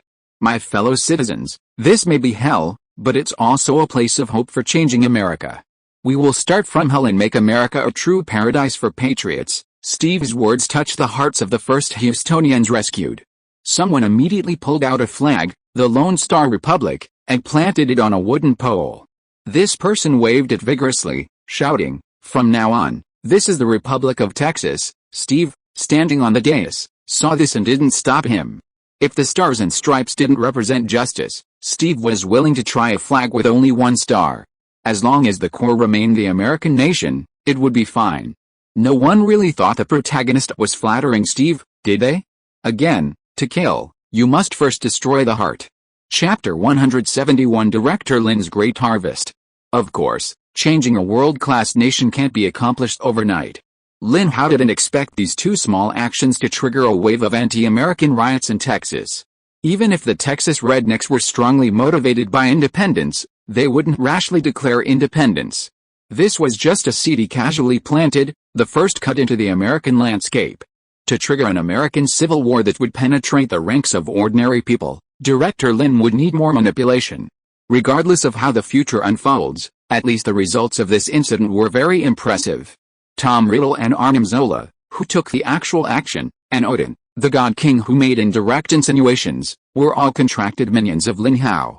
The resentment of the lives they caused was second only to the deaths caused by Lin Hao himself.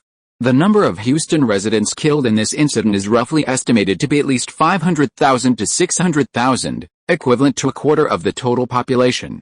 Although the number of deaths at the hands of the Black Skulls was far less than those at the hands of the American Army, Lin Hao still had an indirect impact. Therefore, the resentment of living beings he reaped was his largest income since obtaining the cheat. This income was even equal to his total income over the past decade. Could this be the legendary 10,000 consecutive draws? Lin Hao arrived at the dimension link to the Little Devil and was delighted to see the back-end data. This energy was enough for the Little Devil to travel over 13,000 times. The Little Devil beside him jumped up and down, eager to try. Okay, I'll let you have your fun this time. Lin Hao turned and sat on the cushion he had specially brought back from Wudang Mountain, Laotian Mountain, and Longhu Mountain.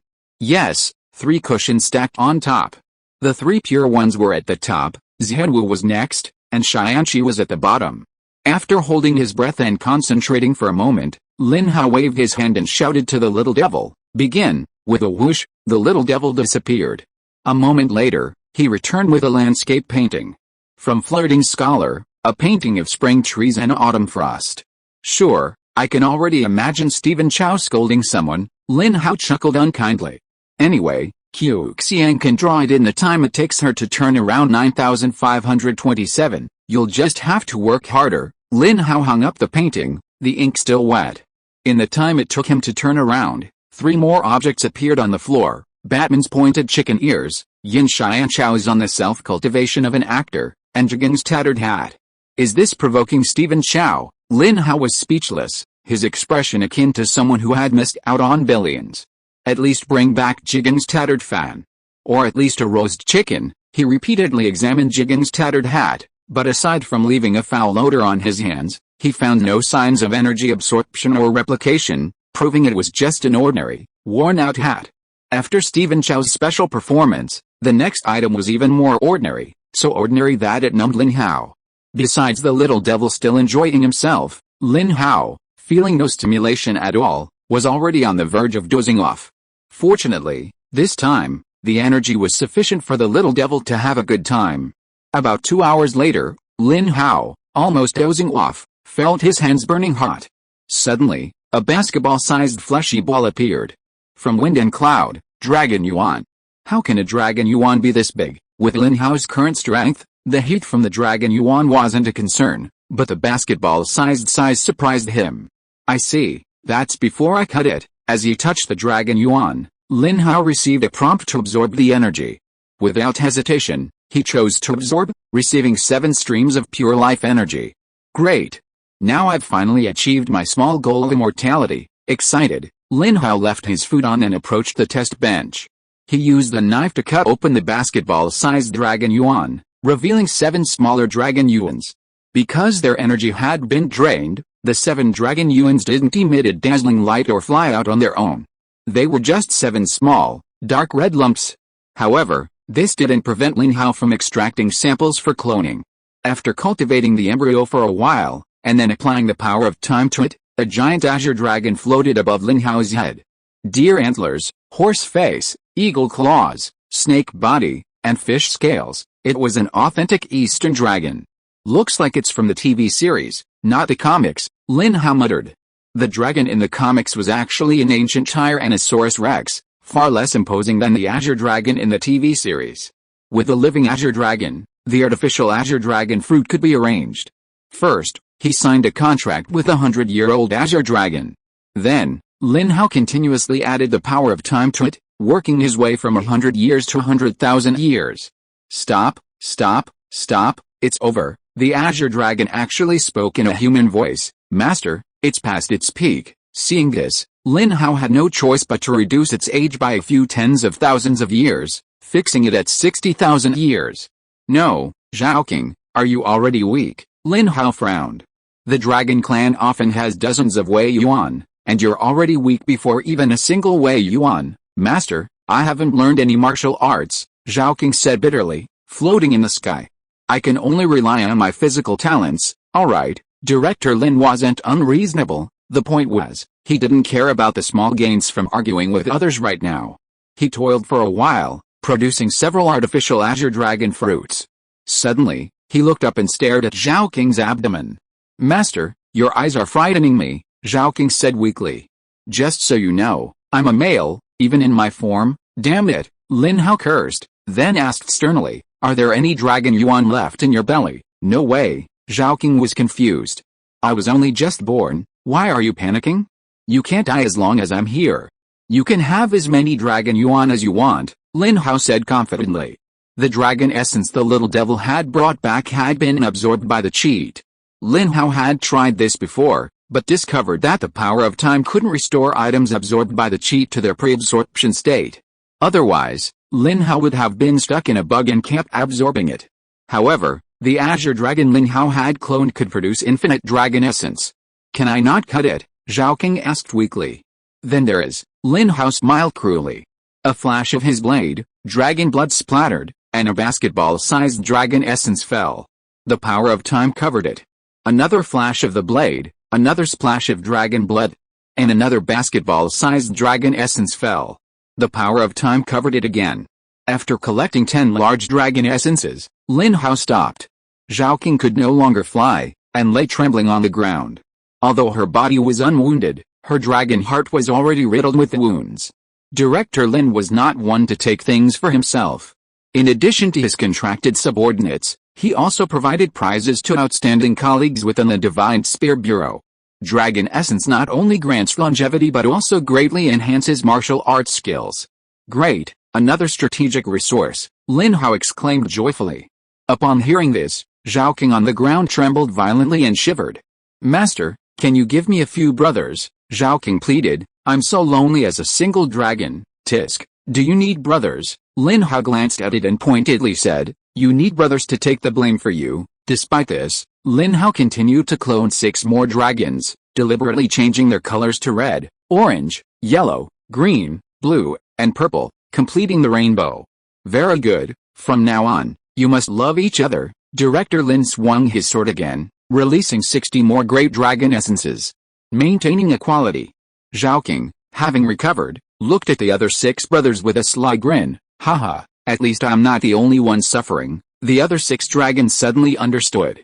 With the same brain, they naturally understood King Long's intentions. Pujizi, beat him up. The 6 dragons immediately leaped up and pounced on King Long. Watching this joyful scene, Director Lin smiled with satisfaction.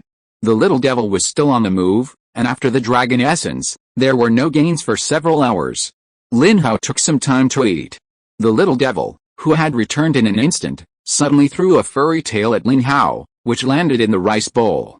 He wanted to get angry, but the moment of contact, he got a hint as to whether to absorb the special properties. After absorbing it, it shouldn't grow a tail, right? Chapter 172 Director Lin's Promotion. A fluffy tail landed on the dining table. The moment Lin Hao picked it up, he was prompted to copy its properties. It was Son Goku's tail from Dragon Ball.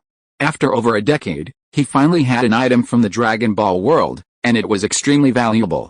According to the example of the brain fruit, it should only copy the properties, not the appearance. Lin Hao hesitated.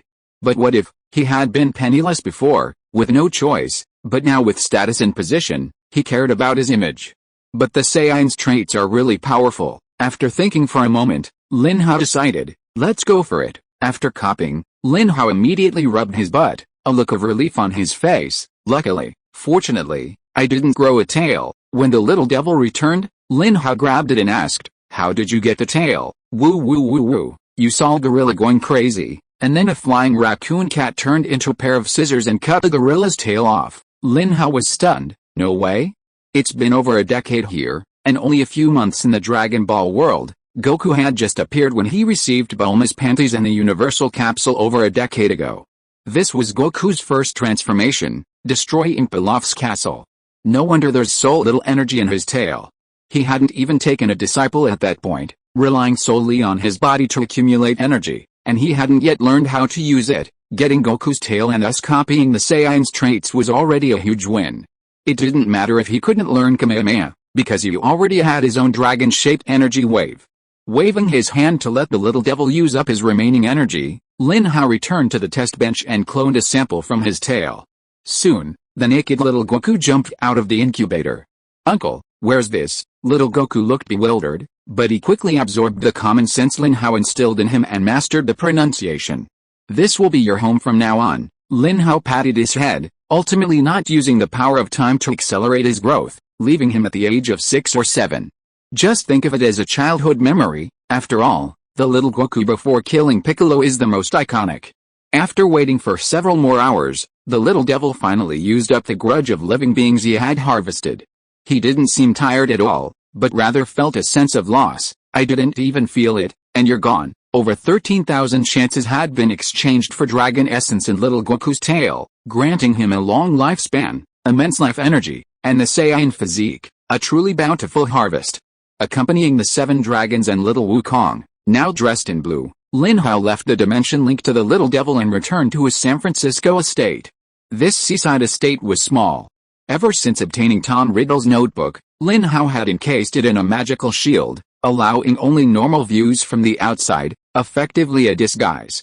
Each of the 7 dragons, over 300 meters long, huddled in the air upon emerging, tangled and twisted like a ball of earthworms. The divine dragons of the wind and cloud world were certainly not as powerful as the true dragons of various mythological realms. Even accelerated to maturity by the power of time, they were still only 100 feet long. Compared to the mythical dragons that could reach thousands or even tens of thousands of feet in length, they were mere minor figures. However, upon looking up at this scene, Lin Hao shook his head. The estate is too small. We need to expand. He called his assistant, a Singaporean maritime merchant, and asked him to negotiate with the surrounding landowners and purchase all the vacant land and villas. Lin Hao's current identity as a maritime merchant was naturally a complete disguise. The Singaporean merchant family had branches in both San Francisco and Los Angeles. As the boss, Lin Hao oversaw a group of Singaporean employees who were unaware of his true identity. In America, as long as you had money, there was practically nothing you couldn't achieve. Since the subprime mortgage crisis, the American real estate bubble had burst, and land prices were currently low. With the money he'd earned from stock trading over the past 2 years, he could simply purchase all the nearby vacant land and villas and build a 20-acre estate. Even larger would be possible, but a young owner building a mansion spanning hundreds of acres would draw attention. After arranging the chores, Lin Hao received a video call from Zheng Xian. The new organization replacing SHIELD will be officially named SWORD. We didn't propose the name, it was a consensus reached by representatives from the other 4 nations, Zheng Xian said, hinting at something. The Marvel Universe's consciousness is influencing them. Lin Hao wasn't surprised by this outcome. The name remains the same, but the purpose has changed, Zheng Xian continued. SWORD is a sharp sword against aliens, designed to eliminate threats and protect Earth. Unlike the original story's SWORD, which was a joint operation of aliens and Earthlings, now that the nations have witnessed the Skrull threat, it's no longer possible to trust in the aliens' kindness. Even the Americans, always arrogant and believing that all aliens should serve America, have lost this sentiment and are now only wary of aliens. So, they certainly can't elect an alien hybrid as director, Lin Hao quipped. Who did they choose? Zheng Xian smiled mischievously and pointed a finger at Lin Hao. You, what the hell? Lin Hao was stunned. With SHIELD facing such a huge problem, the Americans knew the four of us wouldn't elect their director, so they didn't propose anyone from their own country, reserving only one deputy director, Zheng Xian replied. According to the previous deliberations, the organization that would replace SHIELD would be composed of representatives from 5 countries, with 1 director and 4 deputy directors. The director's term would be 5 years, with rotation upon expiration. Big Mao's representative is returning the favor by recommending you, Zheng Xian said with a smile. I guess the last time the leader of the Bear Shield team guessed a little about your plans for Nick Fury, they were impressed. I really have to thank him. Lin Hao was at a loss for words. With the Americans refusing to compete, and Big Mao actively trying to curry favor with Nanny, the remaining John Bull and Gallic Rooster knew they couldn't compete with the top 3 for the position of first director, so they had to go along with it and do favors. And so, young Director Lin became the first director of the new international organization, SWORD. Promotion and wealth, a cause for celebration. If you don't want to, I'll send someone else. Zheng Xian respected Lin Hao's opinion. Both of them had long since moved beyond the mere existence of Earth.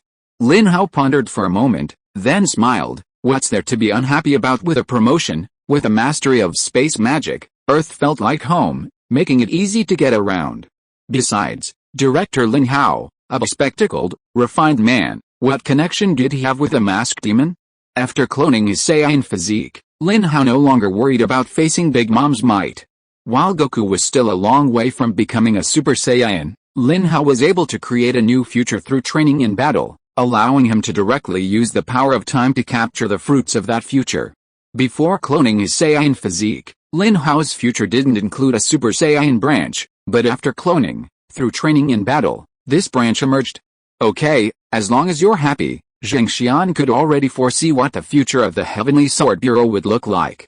The other 4 nations assumed Lin Hao could only manage the personnel of the Divine Spear Bureau, but they didn't know that, aside from the deputy directors sent by the 4 nations, the entire Heavenly Sword Bureau was Lin Hao's people. Chapter 173. If you don't plant the flag, how will others know that you want to be the boss? Marvel officially mentioned SHIELD in the comic book Avengers Universe, using Zheng Xian to reveal that SHIELD has 150,000 agents. However, their true intention was simply to lead to the later plot point of SHIELD agents utilizing a sophisticated communications monitoring network to control the entire country. The Marvel editorial department's subtle intentions were clearly laid out, yet they still had the audacity to lick their wounds. Unlike SHIELD's explicit 150,000 agent figure, Marvel never revealed the total number of SHIELD agents. It was only after joining the Joint Investigation Team that Lin Hao finally learned the exact number of agents listed in the SHIELD files: 335,724. This was only the registered number. Black Egg must have several covert operations teams under his control, not included in the records. As for the external informants developed by agents at all levels, even their numbers were not counted.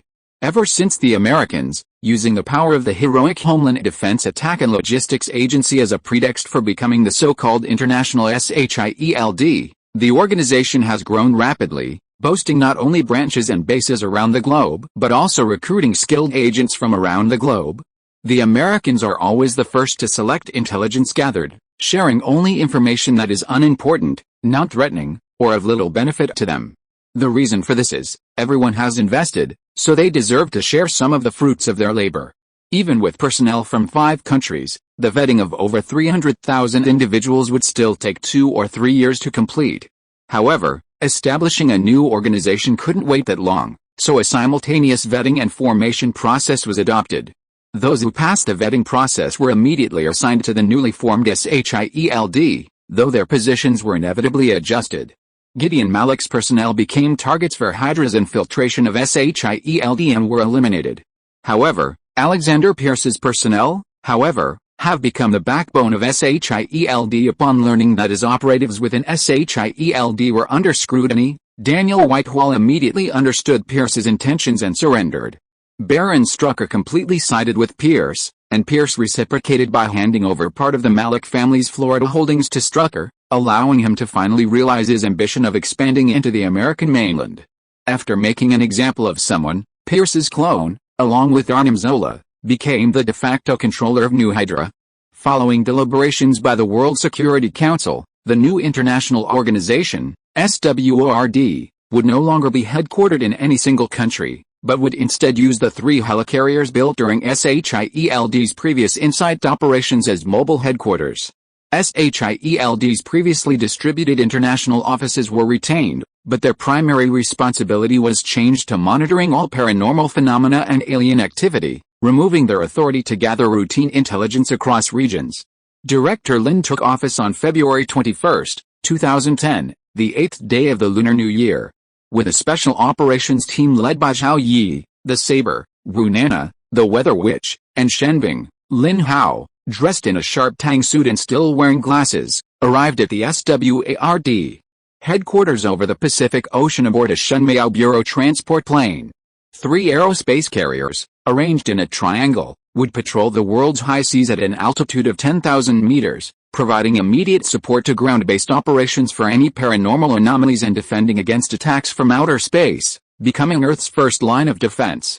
According to the InSight project, these 3 aerospace carriers would be linked to satellites, constantly monitoring Earth's movements. However, the territories of the 5 major powers were excluded from this surveillance.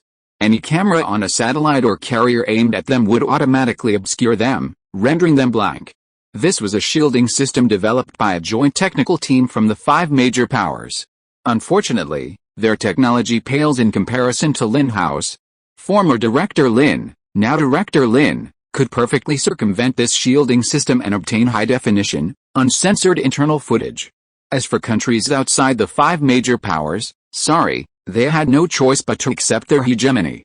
The transport plane pulled into one of the headquarters aerospace carriers. Inside the landing bay, 4 other deputy directors and Alexander Pierce, the World Security Council representative, were waiting. "Welcome, Director Lin," Pierce's clone greeted Lin Hao with a polite smile, extending his hand. Lin Hao smiled and shook his hand. "Let me introduce Director Lin to the other deputy directors." Pierce's clone led Lin Hao to the other 4. 3 men and 1 woman. The 3 men were all familiar faces, former members of the Joint Investigation Team, Sergei Markov from Bear Shield, Bernard Moore from MI6, and Carl Steinberg from the External Security Service. All veteran spies. The woman was a bit unusual. Her official profile listed her as a private commercial intelligence agency agent named Valentina de la Fontaine, nicknamed Countess Fontaine. "Hello, Director Lin," Valentina approached with a smile, speaking fluent Chinese. "Please give me more advice in the future." "Wow, your pronunciation is pretty standard," Lin Hao smiled. "Not bad, after all, we paid $1,000 an hour for this teacher," Valentina teased. "Are you paying him, or is he paying you?" Lin Hao feigned curiosity, then began his analysis seriously. "If you paid, you'd feel like you'd be losing out. You didn't learn some of the pronunciation correctly. I'll introduce you to some announcers who'll ensure you have the right pronunciation, okay? I love dealing with young people." Valentina softened her smile. "I understand. Older people like young girls," Lin Hao finished, ignoring Valentina's lost smile, and walked over to the other 3 deputy directors, shaking their hands cordially. "Where there are people, there are underworld forces. Seniority is even more prevalent in the officialdom." Although Lin Hao was the elected director, Valentina, an American, immediately seized the position of first deputy director. Even Sergei Markov, a Russian, didn't challenge him. Lin Hao needed to demonstrate to the other 3 men that he simply wasn't in the right place. If you're not willing to step up and stake your claim, how would anyone know there's another boss? Peaceful development is also a banner. Moreover, Lin Hao knew the details of this Countess Fontaine, She wasn't backed by the American government, but rather, more fundamentally, by a conglomerate. Even in The Falcon and the Winter Soldier, Valentina de la Fontaine, making her Marvel Cinematic Universe debut, openly stated that she had funding sources unchecked by Congress. Clearly, Nick Fury's audacity had intimidated the conglomerate's leaders, leading them to select a similarly capable but compliant replacement for Black Brazneg, backed by the most powerful water pipe on Earth. Valentina's style is naturally unrestrained. She appears polite, but in reality, she's trying to tell the other three nations that she can do everything a young man like Lin Hao can, and even things he can't. Although I'm only the first deputy director, I don't mind shouldering the responsibilities of director. Feel free to come to me if you need anything. Will the Great Devil give her the benefit of the doubt? Chapter 174. The first step after taking office, to struggle against foreign aggression. In a warm and friendly atmosphere, the newly appointed Director Lin exchanged formal greetings with several other deputy directors. Afterward, Director Lin convened the first regular meeting of SWORD's top management. In addition to the 5 directors, the meeting also included Alexander Pierce, Minister of the World Security Council, and senior agents from 5 countries who had joined SWORD. Looking around, Lin Hao noticed that, besides the 4 deputy directors, some senior agents were not his own, and he suddenly felt a surge of obsessive-compulsive disorder. The road ahead is long, and sooner or later I'll have to make all the attendees my own. Glancing at Valentina de la Fontaine, Lin Hao thought to himself, forget about that. I can stay and have some fun. It would be quite interesting to wait until Mrs. Fontaine had worked so hard to win over everyone, and then slap her in the face. Valentina felt a chill and looked up at Lin Hao. To be honest, she hadn't quite seen the young man clearly. In the previous test, she hadn't gained the upper hand, but had actually been at a disadvantage. Although she didn't witness Nick Fury's impalement, Valentina still managed to gather detailed accounts of the incident, as many Americans were present. Analyzing the entire situation, Valentina was 98% certain that Nick Fury had fallen prey to this young man. Reflecting on the entire incident, Valentina realized that Lin Hao's tactics weren't particularly sophisticated. He simply gained access to Nick Fury's secrets and understood his personality traits, using preemptive provocation and fright to lure him into a trap. However, the fact that he had access to veteran agent's most confidential intelligence and discerned his weaknesses was a testament to his ability. If she could analyze this, the other 3 deputy directors could certainly do the same. They were all agents, so they didn't need evidence, only suspicion. That's why, upon realizing his own men weren't qualified for the position of director, Big Mao directly proposed that Lin Hao be appointed director, a move that John Bull and Gallicus agreed with. Lin Hao didn't disappoint them. On his first day in office, he launched a flag-raising attack against the Americans. Isn't this exactly what the other 3 nations want?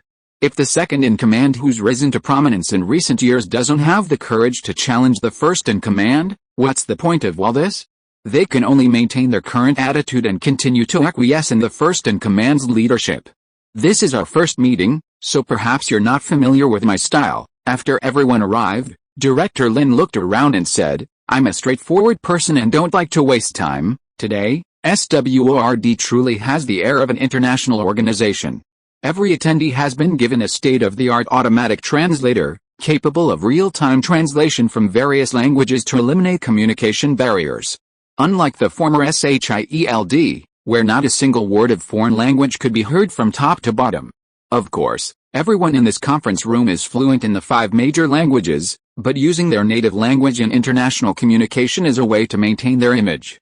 I'm sure you all understand the reasons and purpose for the formation of SWORD, so I won't elaborate. Lin Hao stated his thoughts directly. Igniting his first initiative after taking office. I plan to focus our efforts on investigating every supernatural individual or group on Earth, so we have a clear picture. Director Lin, do you want superheroes to report to the authorities? Valentina replied with a smile. Good suggestion. I'd love to know how many supernatural beings are currently in SHIELD. So far, any supernatural beings that have emerged in the United States have either been recruited by former SHIELD entities or are enemies. For example, Dongfang Bubei and the 3 thugs who emerged in Houston 2 days ago. The American authorities are eager for SHORD to help them out, using their skills as collaborators. Brian, the white dog who first appeared in San Francisco, had long been secretly recruited by Valentina, and is now conducting covert operations against the Blacks, making use of his strengths. Later, Valentina has also tracked down Adam Smith, the Red Swordsman, and is currently contacting him. As for the remaining supernatural beings who remain unaccounted for, the American authorities, with their weak grassroots control, are eager for help in identifying and documenting them one by one. Furthermore, America is desperate to know how many supernatural beings SHIER controls. Nick Fury had concluded that SHIO possessed a comprehensive internal energy cultivation technique, a fact also apparent to the American leadership through Shen Bing's effortless subjugation of the Winter Soldier. The number of SHIO agents has been reported to the World Security Council, Lin Hao said without hesitation. You can consider all my former colleagues to be transcendents. Such a brazen move left Valentina speechless. She certainly didn't believe all SHIO members were transcendents, but she didn't dare speculate on the percentage. She feared alarming the financial backers behind the scenes. What I'm saying is, before we can resist foreign aggression, we must first stabilize the country, Director Lin unapologetically declared, imitating the bald principal's style. There are actually many supernatural groups on Earth. Some have already been exposed, while others remain hidden among the public and unknown. Since SWORD's mission is to defend against alien invasion, we should first understand the supernatural forces on Earth. We should cooperate with those we can, and at least ensure that those we can cooperate with don't oppose us. Otherwise, if an alien invasion really happens in the future, the supernatural forces within Earth will jump out to join forces, and will be attacked from both sides. Should we pin our hopes on the aliens' mercy, like Nick Fury? There's a strange paradox in superhero stories. No matter how many times Earth is attacked by aliens, the spoils of war only become the foundation for superheroes and supervillains to enhance their own strength, never spreading beyond the Earth. Decades, even centuries, pass, and Earth's technological level continues to develop along its usual trajectory, and the benefits of alien technology are always limited to a small group of people. Take Wakanda, for example, or the immortal city built by Leonardo da Vinci in the comics Legend of the Shield. Ordinary people on Earth will never surpass the technological level of alien invaders. Even though Earth is unique and home to many powerful individuals, every encounter with an alien invader requires a passive, defensive counterattack. Superheroes only appear after the dead, leaving countless ordinary people as mere bones beneath their feet. There's even a resistance is guilty theory, as posited by Vision in Captain America 3, that the presence of active, powerful individuals on Earth is the reason for the threat from space. Should Earthlings simply stay hidden on their shabby balls, never venture into the stars, forever enjoying the protection of superheroes? This echoes the American maxim that the poor only pay taxes, while the rich have to worry about more. Lin Hao refuses to buy into this and wants to come up with something new. I propose that the first major task of SWORD after its establishment is to find out what supernatural forces exist on Earth and demand that they make their stance clear. This, Bernard Moore from MI6 first thought of his own magic school and naturally hesitated. Isn't it a bit radical? I agree with Director Lin's point of view. Valentina immediately jumped out to echo. It is necessary to stabilize the country before resisting foreign aggression. The Americans have been jealous of British magic schools for a long time. How could they not seize the opportunity to seduce them now? If they could really force Tom Riddle to lose his temper, fight, or even angrily close the magic school, it would be even more perfect. Lin Hao glanced at her as if he were looking at a clown. Chapter 175 Whitebeard's Interstellar Voyage. Alnwick Castle, Hogwarts School of Witchcraft and Wizardry. Valentina de la Fontaine and Bernard Moore, two deputy directors of SWORD, visited together, fully demonstrating their respect, or perhaps even fear, for the legendary wizard Tom Riddle. Bernard, originally from MI6, had intended to communicate with Tom, but Valentina, intent on a sinister plot, wouldn't miss the opportunity. She wanted to see a river of bloodshed. The headmaster is awaiting your arrival in his office. An empty suit of medieval knight's armor greeted the guests at the Hogwarts gates. Valentina examined it curiously, but indeed, she saw no one within. She had gathered considerable intelligence about Hogwarts, but this was her first time entering the school, and she was intrigued by everything. A first-year broomstick lesson was underway on the lawn. Children, astride the broomsticks, soared under the guidance of a middle-aged, blonde woman. Broomsticks are a common form of transportation in the wizarding world, and many wizards, as children, were curious to learn about their mechanics. After all, what boy could resist the allure of speed and passion? Some academic elites even go so far as to modify or even create their own brooms. Although Tom was a reserved child, he had his youthful passions and had learned how to make a flying broom. Seeing the little kids soaring so fast on their slender brooms, braving wind resistance while sitting upright and mastering aerodynamics, Valentina couldn't help but sigh. Magic is so unreasonable. Sensing her gaze, Frigga, who was teaching her children to school, turned and smiled kindly. The Queen of Asgard was content with her current life. Her husband had stopped aging, her eldest son was maturing, and her second son had been rehabilitated by the eldest son's teaching. Spending every day with her adorable children brought her a long-lost sense of vitality. Valentina, however, gave Frigga a deep look. The magic school only advertised the names of a few faculty members, not the backgrounds of any of them. But as a skilled intelligence agent, she could still deduce the details. After Thor's hammer destroyed the White House, Nick Fury revealed information about Asgard, mentioning figures from Norse mythology like King Odin, Queen Frigga, and Thor. While this information was unknown on Earth, no civilization in the universe could ignore the existence of the Asgardian king and, naturally, the members of his royal family.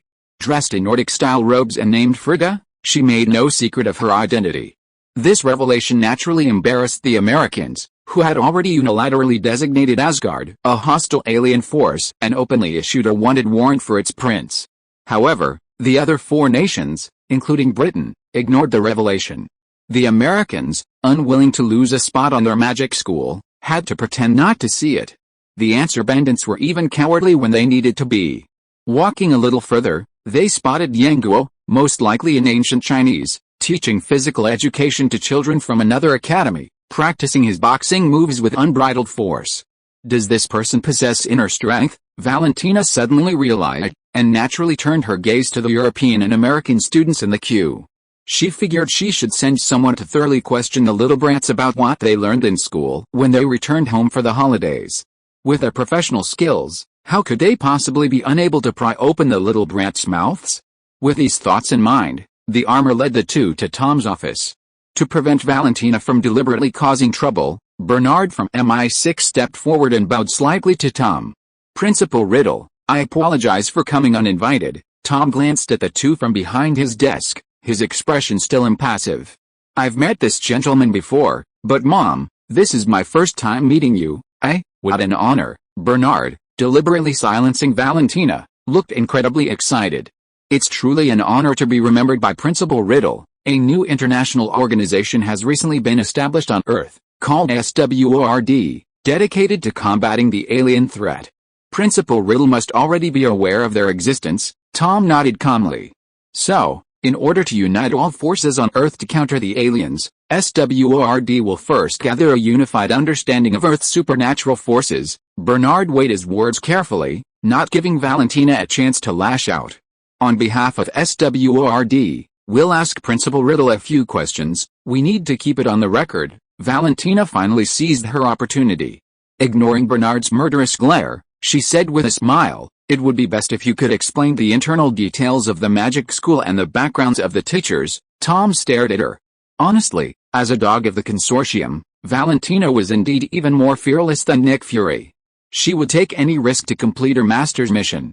Even if she died today, if she provoked a conflict between Hogwarts and the World Security Council, the 5 major powers would undoubtedly respond strongly for the sake of their reputation. This was at stake for their dominance on the planet. Unlike Black-Boiled Egg, whose survival had become an instinct, that's why she jumped into the trap set by Lin Hao. If he hadn't panicked and replaced him with a Skrull, choosing instead to go himself, Lin Hao wouldn't have been able to easily condemn him to shame. Just as Valentina was about to die, Tom smiled meaningfully. You two are so lucky. Why don't you come with me to witness the Hogwarts hunting party's voyage? With that, he ignored the startled couple and left the office. Bernard and Valentina exchanged a glance and hurried to follow. They left the castle's main building and headed towards an open space at the rear. Morning classes had just ended, and instead of rushing to the cafeteria as usual, the children gathered in this open space. They had heard from their teacher that Edward Newgate, the giant with a white crescent beard, would set sail today, hunting magical beasts on an alien planet and bringing them back to enrich the school's stockpile. Through their studies, The children had learned the usefulness of magical beasts. Not only could they be used to extract materials for powerful wands, but wizards could also tame them and use them as partners in battle. For over 2 months, the children had fantasized more than once about riding unicorns and Pegasus. Students who perform best in pay class get the chance to play with unicorns and Pegasus. Last month, a Slytherin girl successfully rode a Pegasus and flew around the school, making the other students envious. Who doesn't dream of owning a majestic mount and a battle partner? End of this chapter. Thank you very much for reaching the end. Don't forget to like. Looking for more exclusive content and immediate access? Subscribe to our Patreon. Remember, every like, subscription, or donation encourages us to continue. Thanks to everyone. See you in the next video.